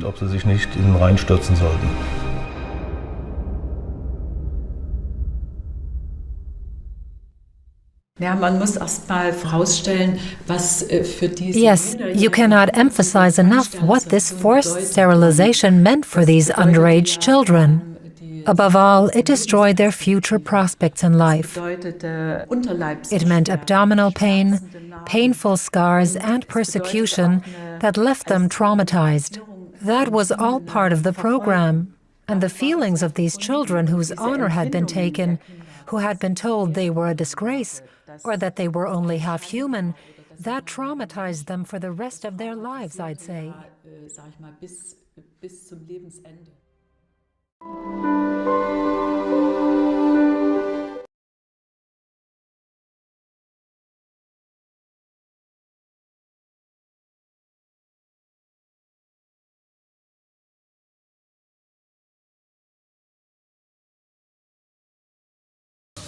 Well, the Black Lives Matter protests in the U.S. have resonated around the world, including here in Germany, which is now re-examining its own attitudes towards race. Today, the Federal Anti-Discrimination Agency has presented its annual report. Its findings shows that the country has an ongoing racism problem that's having serious consequences. Germany is slowly waking up to the issue of discrimination, but the number of cases is on the rise. The report comes at a time when a new awareness towards everyday discrimination is raised, following protests denouncing police violence towards people of color all over the world. Let's get some perspective on this with Peggy Pisha. She's a cultural and literary scholar, a policy advisor on diversity and decoloniality at the Federal Agency for Civic Education. Peggy, thank you for joining us. I want to ask you about what we just heard in our report. There are examples of someone being demeaned in the workplace, physical and verbal abuse over the color of someone's skin. Is that representative of the type of discrimination and racism faced here in Germany? Thank you for having me. Yes, unfortunately, I have to say that is very representative, and we have these cases over and over again.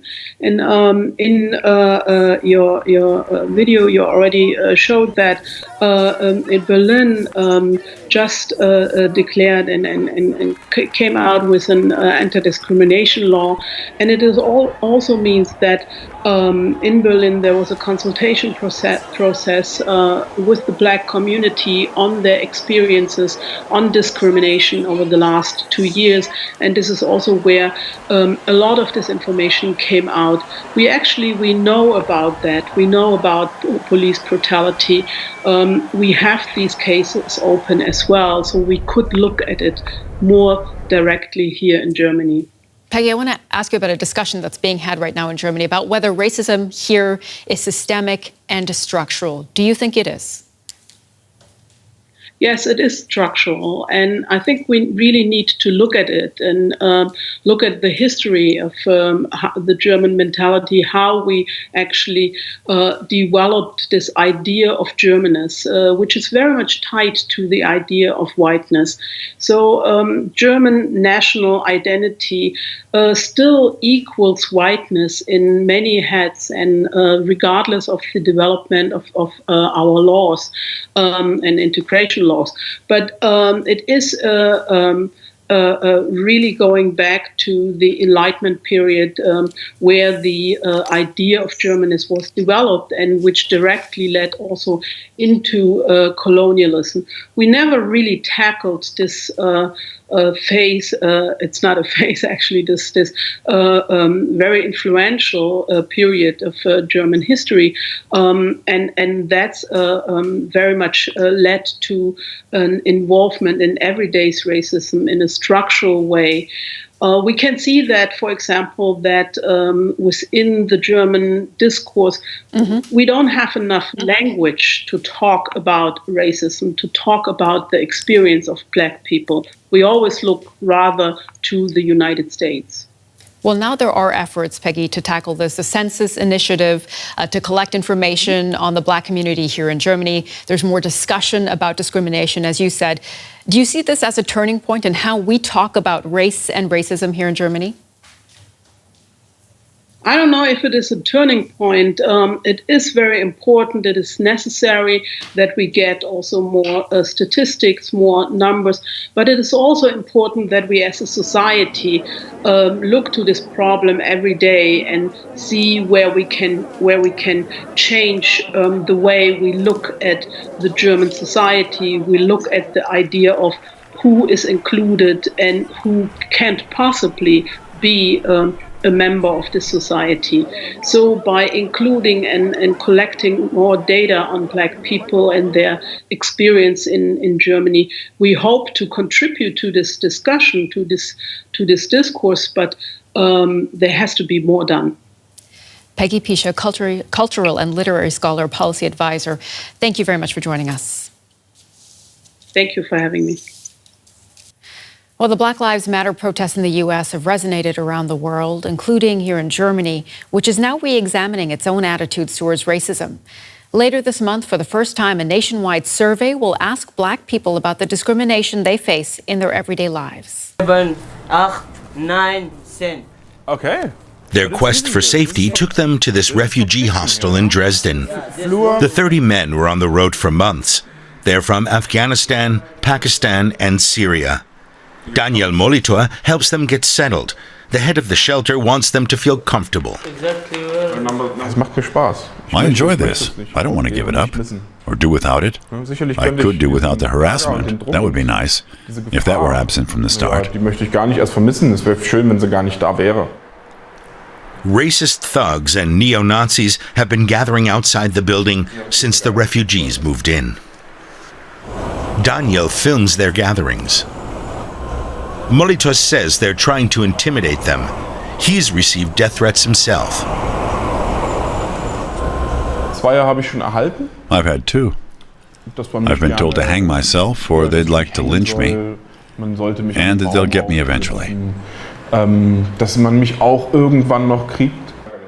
They're also threatening him on social media. If you keep on talking like that, it says, one day you'll be whisked off in a dark car and never seen again. The city of Dresden has commissioned security guards to protect the hostel. The shelter has already been attacked several times. It's been pelted with stones, bottles, and stink bombs. Many people who live in the neighboring buildings don't want the refugees around. One has come to complain. He wants to remain anonymous. Daniel Molitor listens to what he has to say. The French and the English have national pride. Ours was broken when our grandfathers lost a war, and now we're the wimps who have to take in all these people. Molitor keeps his cool, no matter how racist the statements get. He says dialogue is the only way to overcome racism. Let's lower the aggression level and focus on what really matters. Then we can make the best of it. The racist thugs show up outside, like they do almost every day. Yahya Nazari has been in Germany for 2 months. He's keeping an eye on the other side of the street. He's afraid of the men out there. German prosecutors today asked for life imprisonment for a right-wing extremist charged with killing 2 people last year outside a synagogue in Germany's east. That comes as calls grow to investigate the extent of neo-Nazi infiltration of the country's security services. 1,400 cases of far-right extremism among soldiers, police officers, and intelligence agents have been documented over the past 3 years, a frightening echo of Germany's past. From Berlin, special correspondent Malcolm Brabant reports.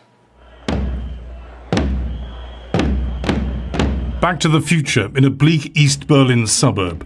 Right-wingers marked 30 years of German reunification with a rally ripe with 1930s attitudes. Up went a chant from a banned neo-Nazi song predicting ultimate victory.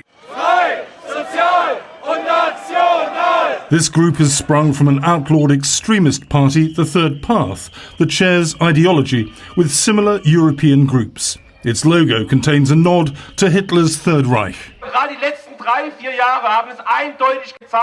The last 3 to 4 years have clearly shown that multiculturalism has failed, and it's our job to end it. We have to rely on our own people for our future, for the safety of our children and grandchildren. The command, advance on Berlin. Alarm bells are ringing about the far-right surge. These protesters wanted to confront the neo-Nazis. The police kept them apart as an anti-fascist anthem played.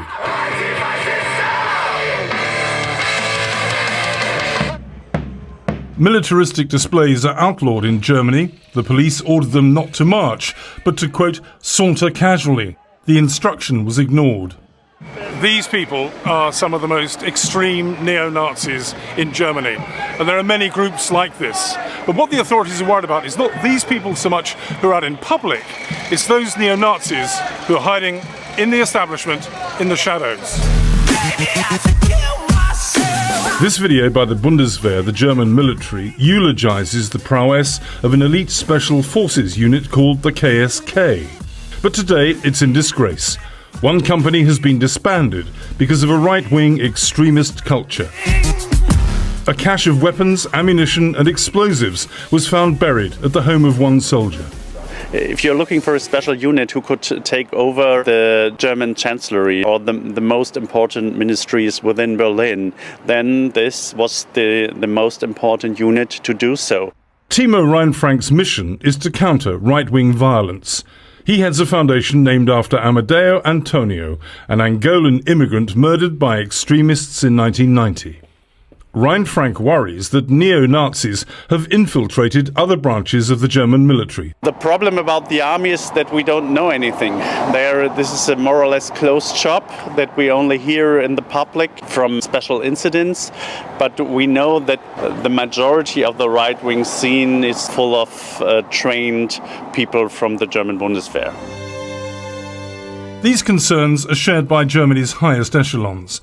Last month's celebrations, muted by COVID-19, were supposed to toast the 30-year-long marriage of East and West Germany after the Iron Curtain disintegrated. But President Frank-Walter Steinmeier was compelled to call for vigilance against neo-Nazis. They want another state, an authoritative state that aggressively excludes parts of society. They see themselves as part of a tradition that this republic doesn't stand for and that has nothing to do with our democracy. Hours after that speech outside Hamburg synagogue, a man in military fatigues attacked a Jewish student with a shovel, inflicting grave head injuries. Germany's anti-Semitism czar, Felix Klein.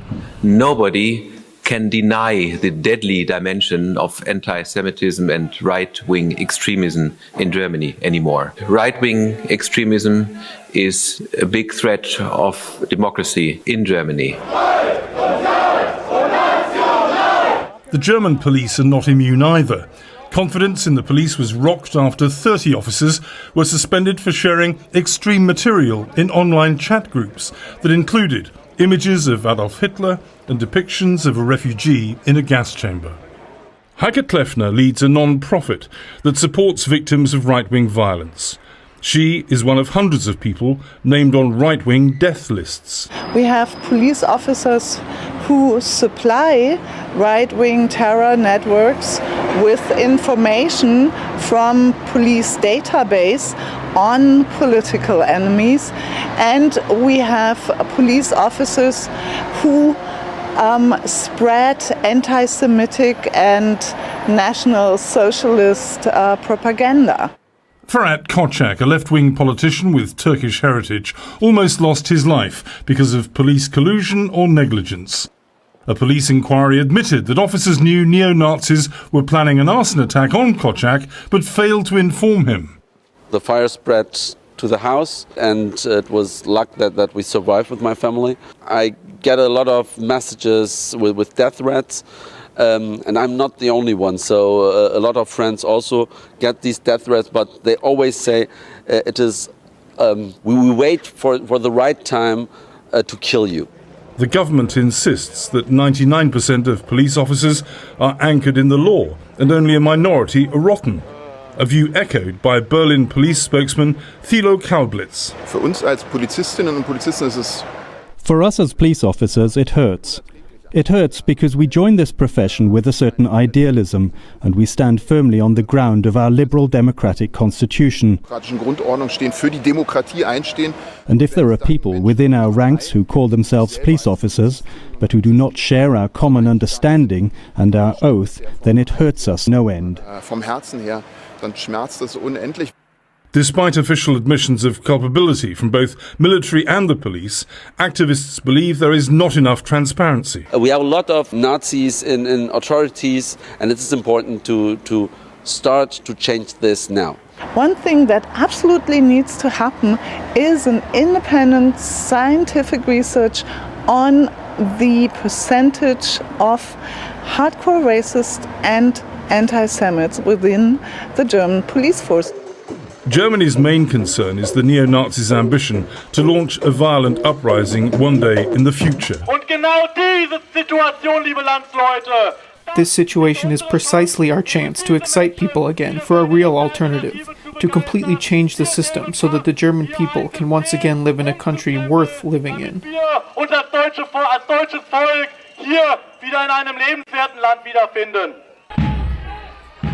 Although he doesn't believe the Third Reich could be resurrected, President Steinmeier warned against complacency. The colors of this democratic history are the colors black, red, and gold, the colors of unity, justice, and freedom. We will not allow them to be driven away, misused, or appropriated. The anniversary celebrations culminated at the Brandenburg Gate that once marked the division between East and West. Beneath its neo-Nazi cloud, Germany is a long way from being truly united. For the PBS NewsHour, I'm Malcolm Brabant in Berlin.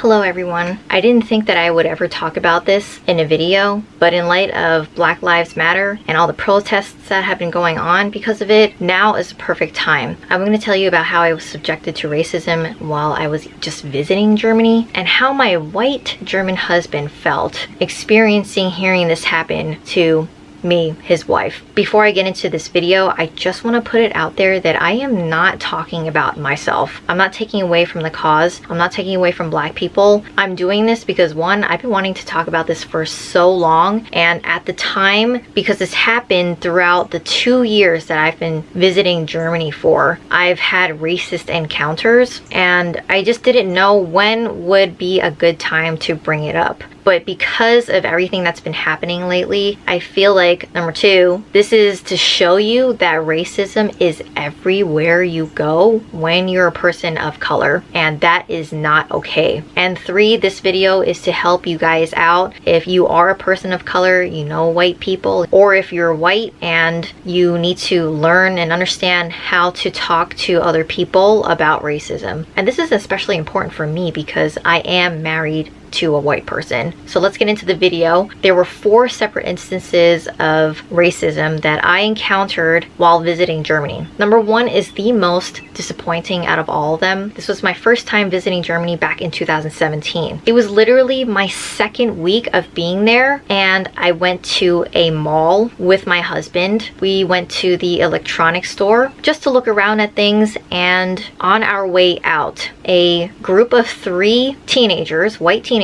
were walking up to us, but kind of like, you know, walking past. And as soon as they got right next to me, one of them said, "Ching chong." All I did was roll my eyes. I don't remember who brought it up first. I either said something to my husband, or my husband was like, "Did that just happen?" It took a while for him to process what just happened, because obviously he's never experienced this before. As a white person, you will never experience racism. However, you could experience it secondhand if you were walking somewhere or if you were with somebody of color. It's not that he's never had any colored friends. It's most likely because I'm Chinese or I'm Asian, and that makes it okay to say really weird things like ching chong. So I just told him that I deal with this, not on a daily basis, but it's like if you're a person of color, you have this target pretty much all over you, not just on your back. This happens right to your face. Did we say anything? No. And I'll get into that after I tell you about all these instances. On the way home from the job center, there was a very lovely, charming German girl on the bus that just out of the blue said, "Why do Asians come to Bochum? There's nothing for them to do here."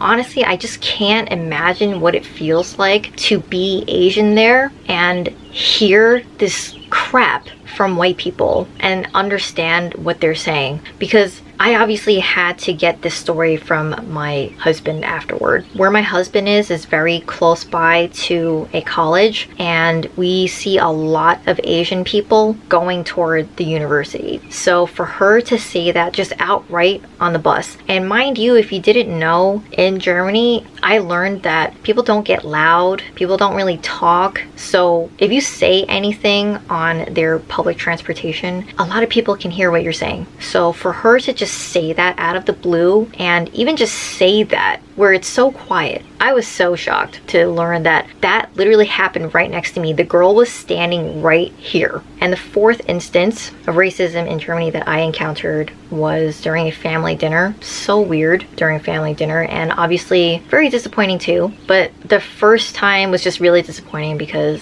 it was just like my first time in Germany, and I loved it so much when I was there. I still like it when I go there. It's just like not some place that I want to be anymore. So at this family dinner, a majority of the workers there are Chinese, if not all of them. While we were waiting for a check, one of us asked for the check imitating a Chinese German accent. So it wasn't actually to a waitress. We already asked her for the check. It was just like afterward. When my husband told me what happened, I was very shocked, obviously. It's weird because I was newly his wife and we've been dating for so long and I'm sitting right there. And just because I can't understand German doesn't mean that it's okay for you to ever do that. It probably wouldn't be a normal day in my life in Berlin if someone didn't cross the street when I walked by or got up from the train when I sat down.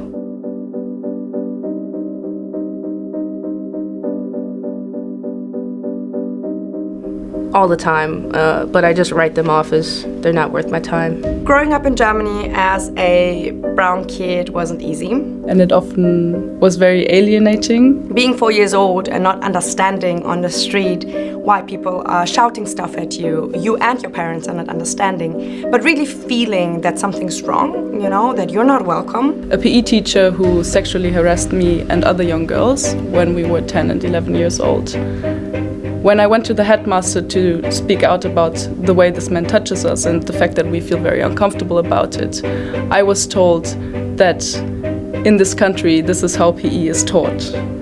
And up until this point, I had thought that I was German and I thought of myself as German. Most of the times when I'm going up or down the metro stations, I see white people holding their bags. I was walking on the streets of Wittenau with my housemate.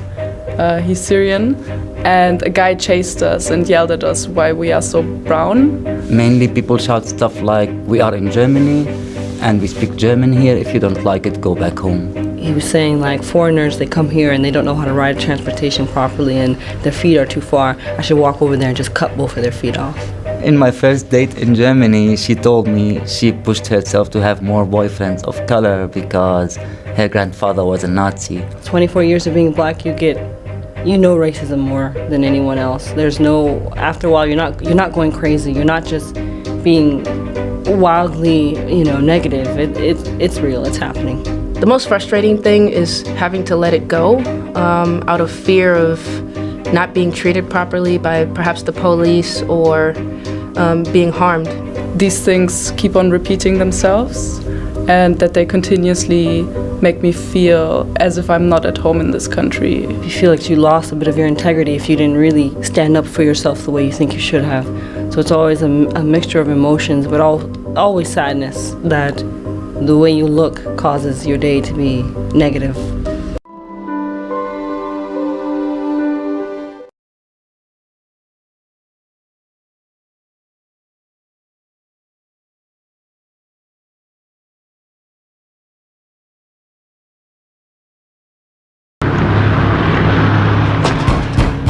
We are looking for the girl. She is your child? You want to find her?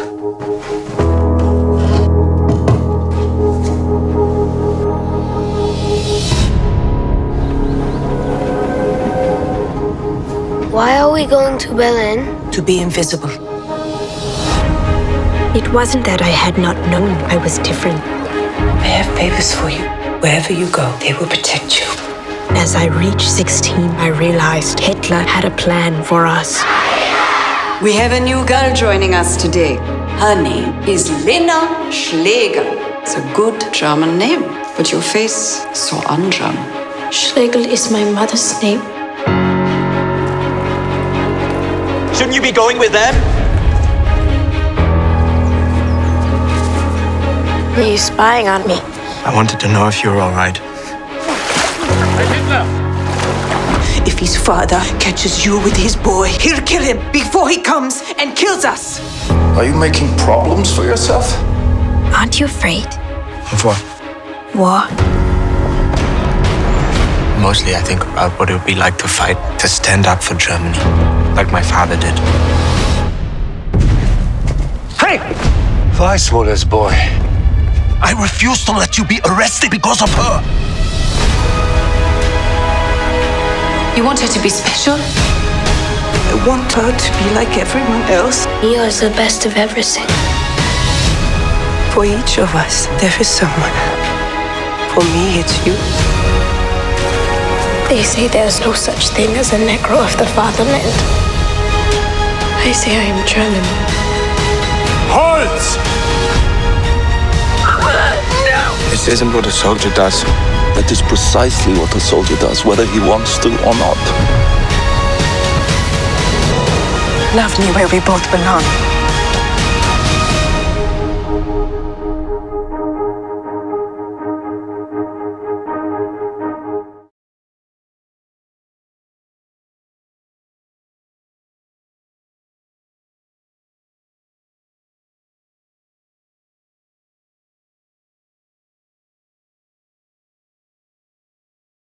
I don't think I've ever witnessed a part like Lena's that is so significant and also so multidimensional and so multifaceted. I believe the initial idea for the story was a photograph that Amma saw.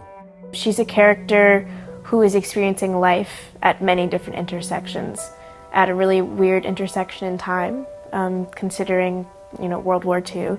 At a weird intersection in terms of who she is as a biracial girl growing up in Hitler's Germany in such an Aryan society. This story of race and gender and what it is to be male or female or black or white or biracial or whatever, it is the color of the skin and how that affects one's life regardless of time. It's interesting that this story is so compelling, but it's not necessarily active choices being made all of the time by your central character, always reaching for something that they've got in mind. They're being moved by the world that's bigger than them and all the forces that dictate who they are and who they have to be. And that's what's really fascinating about this story. It really strips back her character to the bare bones of what it is to be human, what it is to live and breathe, and life and death, and these simple, not so simple concepts that I feel like she's dealing with in every single scene in the movie. I felt really blown away when I first read the script to find a character who managed to be all of those things at once, and to find a character that I could relate to. It's not often that I see characters who reflect my experience, and let alone reflect it in such an interesting way. This story is incredibly relevant for the way in which people are living in fear, and that sort of uneasiness with your identity makes you grab onto something, and that's sort of turning into a kind of nationalist view, it seems, in a lot of places around the world, and that's what Nazi Germany was. It's not just about the country and the time and what happened, but it also becomes a very personal experience. It becomes a singular experience in a unified, communal, global story. The world is becoming more compartmentalised, more separate, so people's conscience is definitely going to come under the microscope, I would think. I think in the next few years, it's really important that we focus on the specific intersectionality of humankind. The people who we don't think about a lot, the people who are gay and black, the people who are transgender and Hispanic, the people who are experiencing these different layers and forms of oppression, especially when we haven't really seen them represented in media before. And I think that's why this movie is important. It's a love story. It's a story about history that resonates very much with things that are happening today.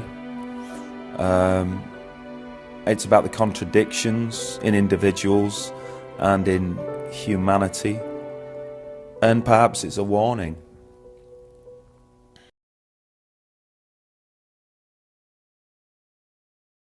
So what do we know about the young senior policy advisor?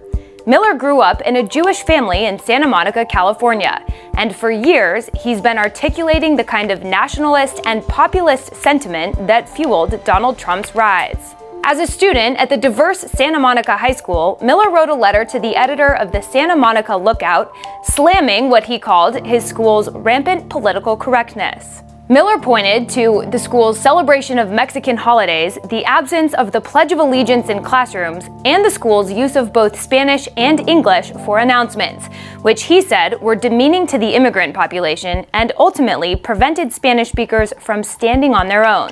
After high school, Miller went on to attend Duke University, where he continued to pen opinion pieces and advocate for conservative causes.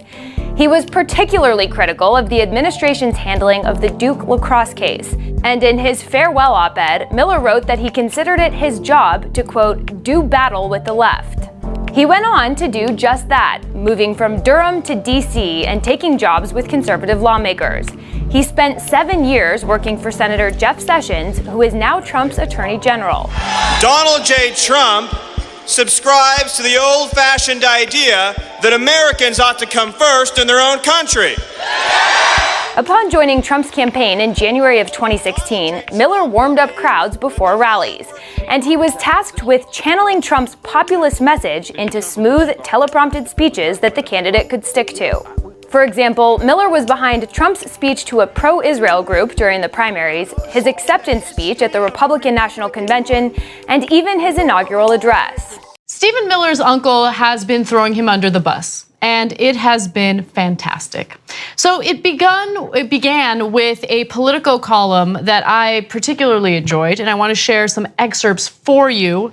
Now, of course, Stephen Miller's family was a family of immigrants. They came to the United States in 1903. Skip ahead to graphic 23.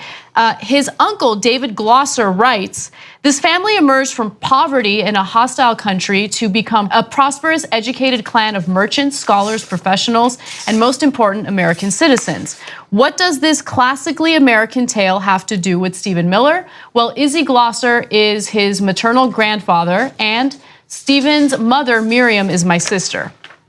So they escaped from, the Nazis, came to the United States seeking refuge and asylum, and they were able to do what most immigrants do, create an incredible life for themselves here in the United States. And so, his uncle is saying, like, look, you're an idiot, your family did this. They were running away from extreme violence. They were trying to protect themselves and their children. You are the product of immigrants here in the United States, and yet you go out of your way to propose laws that make it incredibly difficult to become a citizen here in the US. You're the one who crafted the zero tolerance policy at the border, separating children from their parents. And I just love that a family member is speaking out and sharing, his family's history and telling the truth about, Stephen Miller's background. No, I love this guy. But the details are super interesting. So there was already pogroms in Eastern Europe before the Nazis came, but he says had Wolflieb waited, his family would likely have been murdered by the Nazis along with all but 7 of the 2,000 Jews who remained in Antipol. So they killed almost every Jew in town, okay? And he said, I would encourage Stephen to ask himself if the chanting, torch-bearing Nazis of Charlottesville who support his boss seems to court so cavalierly do not envision a similar fate for him. Damn. And they did, man. They chanted blood and soil, the Jews will not replace us. And then Trump came out and said there's good people on both sides. No, there are no good people on the Nazi side. 1 year ago this weekend, hundreds of white supremacists gathered in Charlottesville, Virginia for a rally to protest the removal of Confederate monuments. By the end of the day, a counter-protester and 2 police officers would be dead. It was one of the darkest chapters in recent memory and led to a firestorm of controversy that encompassed the city, the nation, and the presidency. The NewsHour's PJ Tobia reminds us what happened that day. The weekend began with a Friday night torchlight march on the historic grounds of the University of Virginia's campus. Jews will not replace us! The white supremacists had arrived in Charlottesville. The next morning, a large group gathered in a park around a statue of Robert E. Lee. Earlier that summer, local groups demanded the statue's removal. The racists were armed with sticks and heavy shields. One had a handgun. On the street, a much larger group of counter-protesters gathered. Some of them were carrying homemade weapons as well. As more white supremacists made their way to the park, they clashed with counter-protesters. What started as small scuffles soon turned into a full-on melee. One counter-protester, DeAndre Harris, was surrounded and beaten in a nearby parking garage. Then, a few moments of calm as the white nationalists mostly fled downtown. Fear and hate have been given license in our country. Violence, racialized violence has been given permission in this country, and we are here to stand for love. But one white supremacist returned. He drove his Dodge Challenger through a crowd of counter-protesters. A short while later, I spoke to NewsHour's Hari Srinivasan about what happened next. People were calling for medics. There were bloody people on the street. There was someone performing CPR. A lot of people heaving and crying. 32-year-old Heather Heyer was killed in the attack. James Alex Fields Jr., the man behind the wheel, is now awaiting trial for murder, hate crimes, and other charges. The city was grieving. Much of the nation would join them. We condemn in the strongest possible terms. Following the attack, President Trump gave multiple responses. But it was 2 days later, in a press conference at Trump Tower in New York, where he said that the racist groups in Charlottesville were not all bad. You had some very bad people in that group, but you also had people that were very fine people on both sides. You had people in that group, excuse me, I saw the same pictures as you did. You had people in that group that were there to protest the taking down of, to them, a very, very important statue and the renaming of a park from Robert E. Lee to another name. He would face bipartisan condemnation for the remarks. The Southern Poverty Law Center has released a damning expose into Stephen Miller, one of Donald Trump's top advisors. And we've known for a long time that Stephen Miller is a disgusting racist within Trump's administration. He was one of the influencing factors when it came to the child separation policy at the border. But now we have as many as 900 emails that were leaked to the Southern Poverty Law Center by a former writer and editor at Breitbart. And in those emails between Stephen Miller and Breitbart, it was very clear that he was motivated by his racism to get the media, specifically media like Breitbart, to cover stories in a certain way, but more importantly, to use his ideology to influence Trump to carry out cruel policies against people of color and also immigrants. So let me give you the details. And this is, again, according to the Southern Poverty Law Center. They have a series known as Hate Watch, and this is part of it. In the run-up to the 2016 election, White House senior policy advisor Stephen Miller promoted white nationalist literature, pushed racist immigration stories, and obsessed over the loss of Confederate symbols after Dylann Roof's murderous rampage. Dylann Roof went into a black church and killed innocent parishioners because they're black.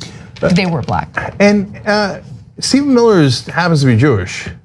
Why do you care about Confederate symbols? What a weirdo. So, you know, some of the Confederate generals then wound up becoming part of the Klan.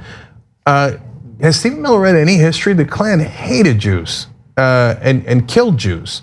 And so this guy goes around and is like, oh, Confederate symbols. Oh my God, I'm outraged that they're getting rid of Confederates. These minorities getting rid of Confederate symbols.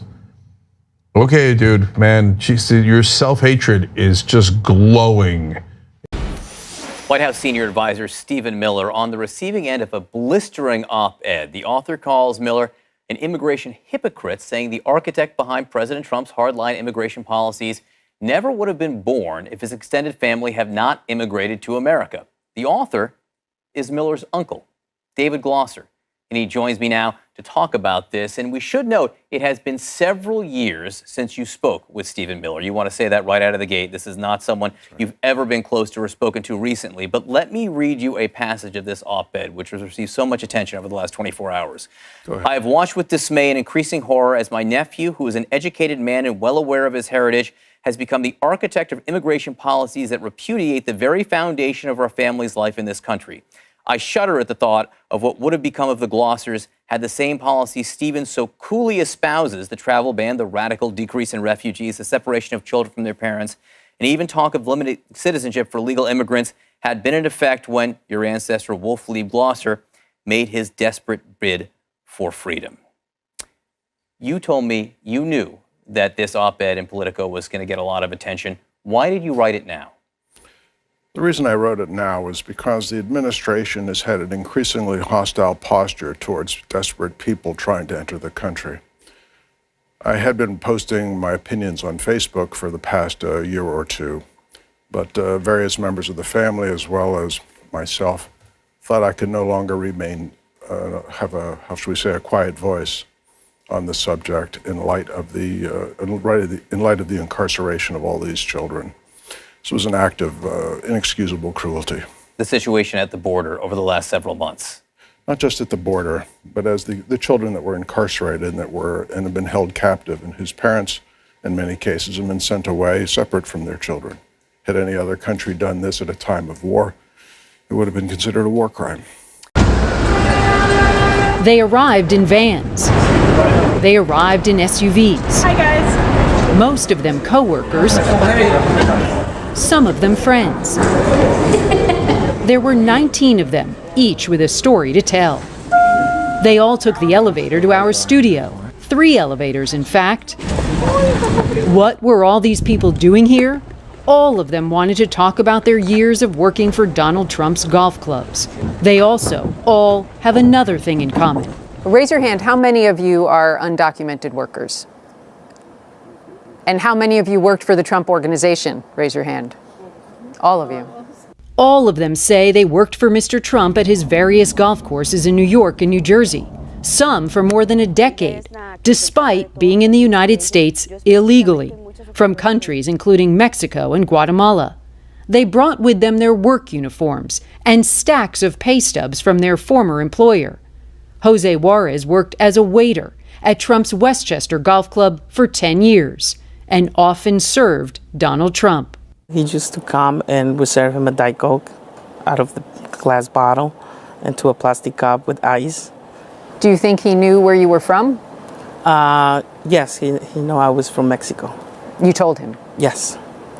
Do you think the president knew that you were undocumented?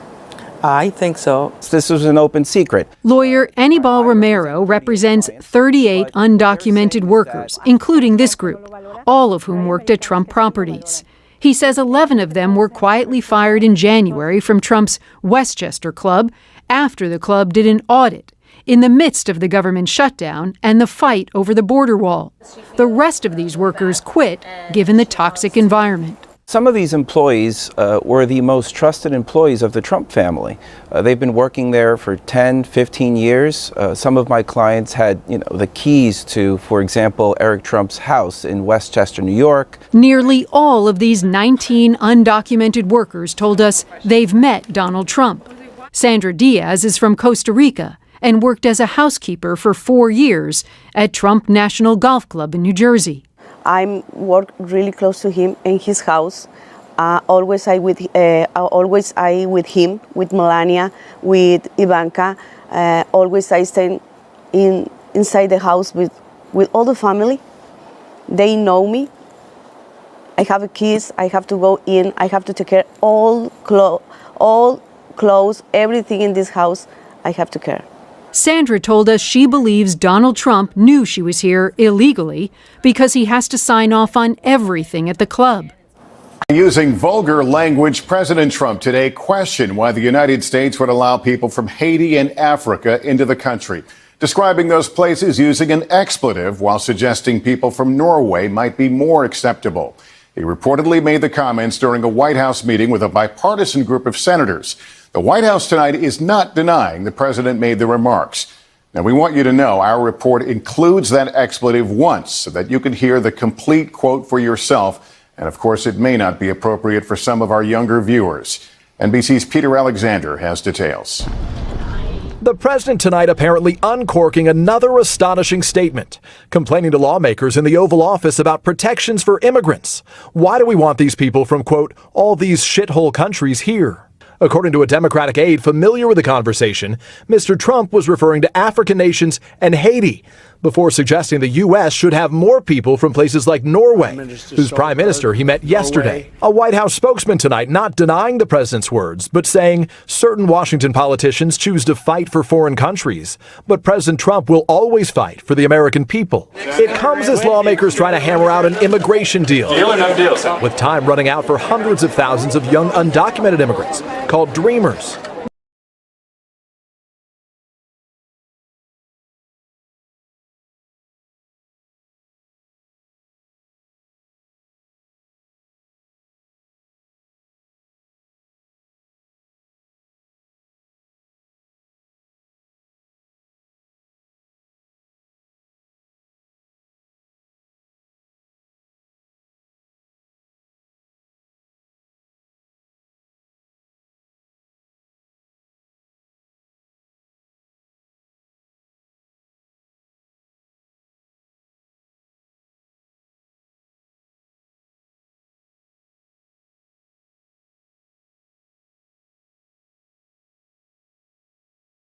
It's a lesson of history.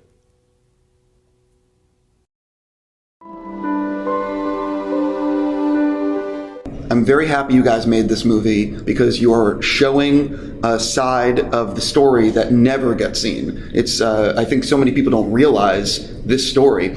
Since so many people watching this will not have seen the movie yet, can you sort of describe, and I know it's generic and I'm sorry, but could you talk a little bit about what it's about? Yeah, so on the surface, this story looks at a 15-year-old Afro-German girl. She's half white, what Hitler would call Aryan, and born of an African-French father. And it's the story of 1 year in her life where she comes of age in 1944 Berlin under Hitler's rule. And what you see in the story is her living through and with, alongside various relationships in her life, her mother, her brother, as well as a Hitler Youth boy who's played by George Mackay.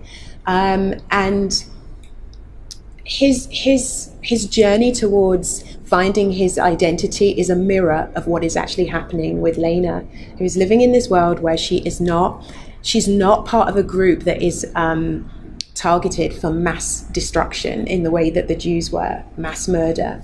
But on an individual basis, these Afro-Germans live very difficult, uncertain lives. But they live these lives in local German cities and towns, and half their family were part of the structure often that was creating the Nazi Germany that we read about in books today. So they had these kind of intrinsic relationships with the local German world, but they also weren't belonging. They weren't fully belonging, and they didn't live in communities where they saw themselves reflected in any way, shape, or form. It was relative isolation. So it's really the story of how she goes from girl to woman against, this world that has gone crazy.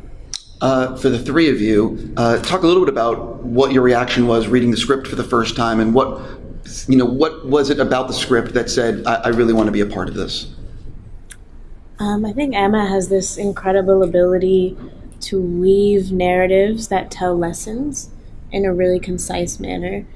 And I think there are so many different dynamics explored in this film that I can't even begin to summarize all of them. I think that each dynamic, each scene, each moment is intentional and reveals another layer about identity, about nation, about race. And she does it just really seamlessly. So when I read the script, I was really drawn to that, and the amount of metaphors that existed within it that we were still pulling back in the midst of filming. I also think that Lena's story and the way that she understands her identity and relates to it, and how that shifts from the beginning of the film to the end, is really compelling and also relatable. I think at first you see this girl who doesn't understand her place in the world, or at least doesn't have a full understanding of the world within which she exists. And you see her gain an understanding of her place, of her isolation, of what she represents in her country and what her country is. And I think that's really beautiful. For me, I think what struck me is it's a really personalized story. It's a story of individualism in a mass community, and how that resonates. You know, a ripple in the pond. You throw a stone and there's a ripple, and I think we see these characters go through a space and time which we call history, which is not exactly history, and we get to experience that. And so this is a subjective film. It's a film that you experience, and I think that's what's beautiful about it. For me, it was like through Emma's beautifully crafted script. It's the questions of identity that it raises socially, and then for me personally, and then having then that understanding that those two reflect each other, that you kind of the personal questions of identity are then reverberate to a social level if you don't address them and take responsibility for them. And that I thought was really important to explore personally and socially. Yeah. So that was what it was for me. You're dealing with some intense, sometimes dark subject matter. What is it like on set? What was it like on set making this? Did that permeate into the energy in between filming, or was it still, do you know what I mean? Mm-hmm, I do. I mean, I think that because of the subject matter, it's true that it was emotional. We did go through, you know, just the relationship between Abby and Amanda's characters as mother and daughter is emotional. The relationship between George and Amanda's character is emotional, as Abby put so brilliantly, you know, on an intimate level. But we were dealing with this. We were dealing with this massive moment in time, and we were in spaces that there was nothing we could do. We couldn't get away from it. And so I think we actively worked hard actually to keep ourselves both respectful of the circumstances that we were in and the story that we were telling, but also to kind of really be the opposite of the world that this story is about. So it was, for me as a filmmaker, it was a very healing, supportive environment. I know everybody says this when they come and sit on the sofa. Like, I know this is what everybody says, but for me, it really was like family. I've never heard anyone say that in any of my interviews ever. I know. I'm going to be the first. It was like family, and it was very... there was never a time where I felt like, sometimes you can feel like you're pushing a boulder uphill. Sometimes you can be in situations where you're trying to communicate a vision to an actor and they just don't want to hear it. I know, don't worry, because I still get my way because I get to edit it. But the point is that just never ever happened here. Each of these people but each of these people were partners in the vision.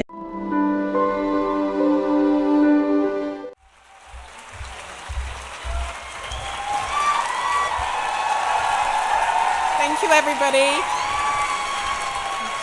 Thank you.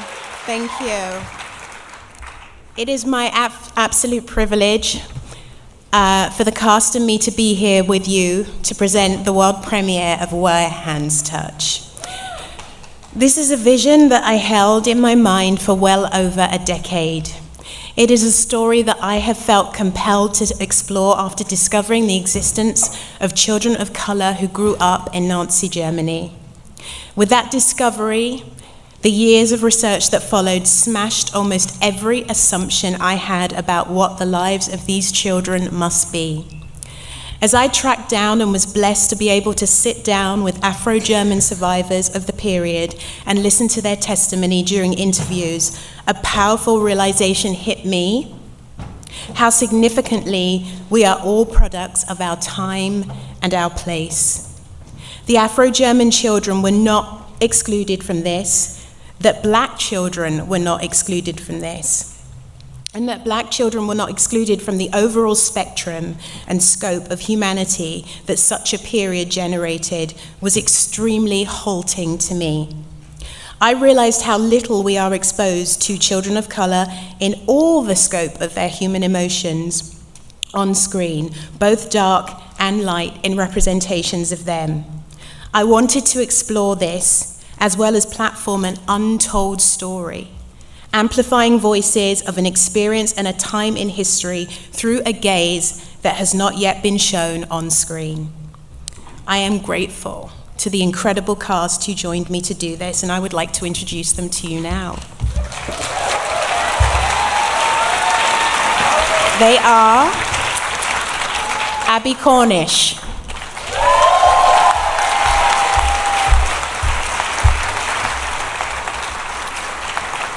George Mackay,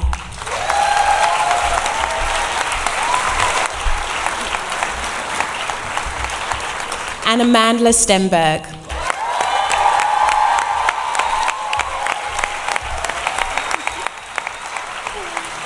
May I also introduce to you Anne Shemelski, who with this film has composed her debut score in a feature film. Anne?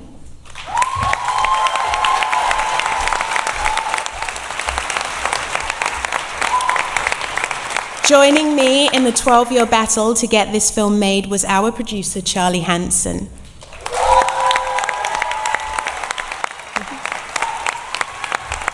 Together, we would all like to thank our financiers, the BFI, Protagonist, Headgear, with particular thanks to Compton Ross and Phil Hunt, who, when this film collapsed just weeks before we started filming, stepped in to dig us out of our financial hole. Thank you, Compton. Thank you, Phil.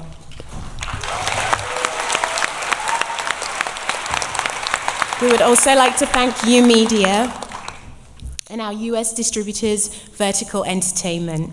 I began to do little pieces of research, what I could find on Wiki and that kind of thing. And what I started to read just confounded me. It didn't sit with my assumptions of what might have happened to Black Germans during that period, knowing what was happening to the Jews at the time.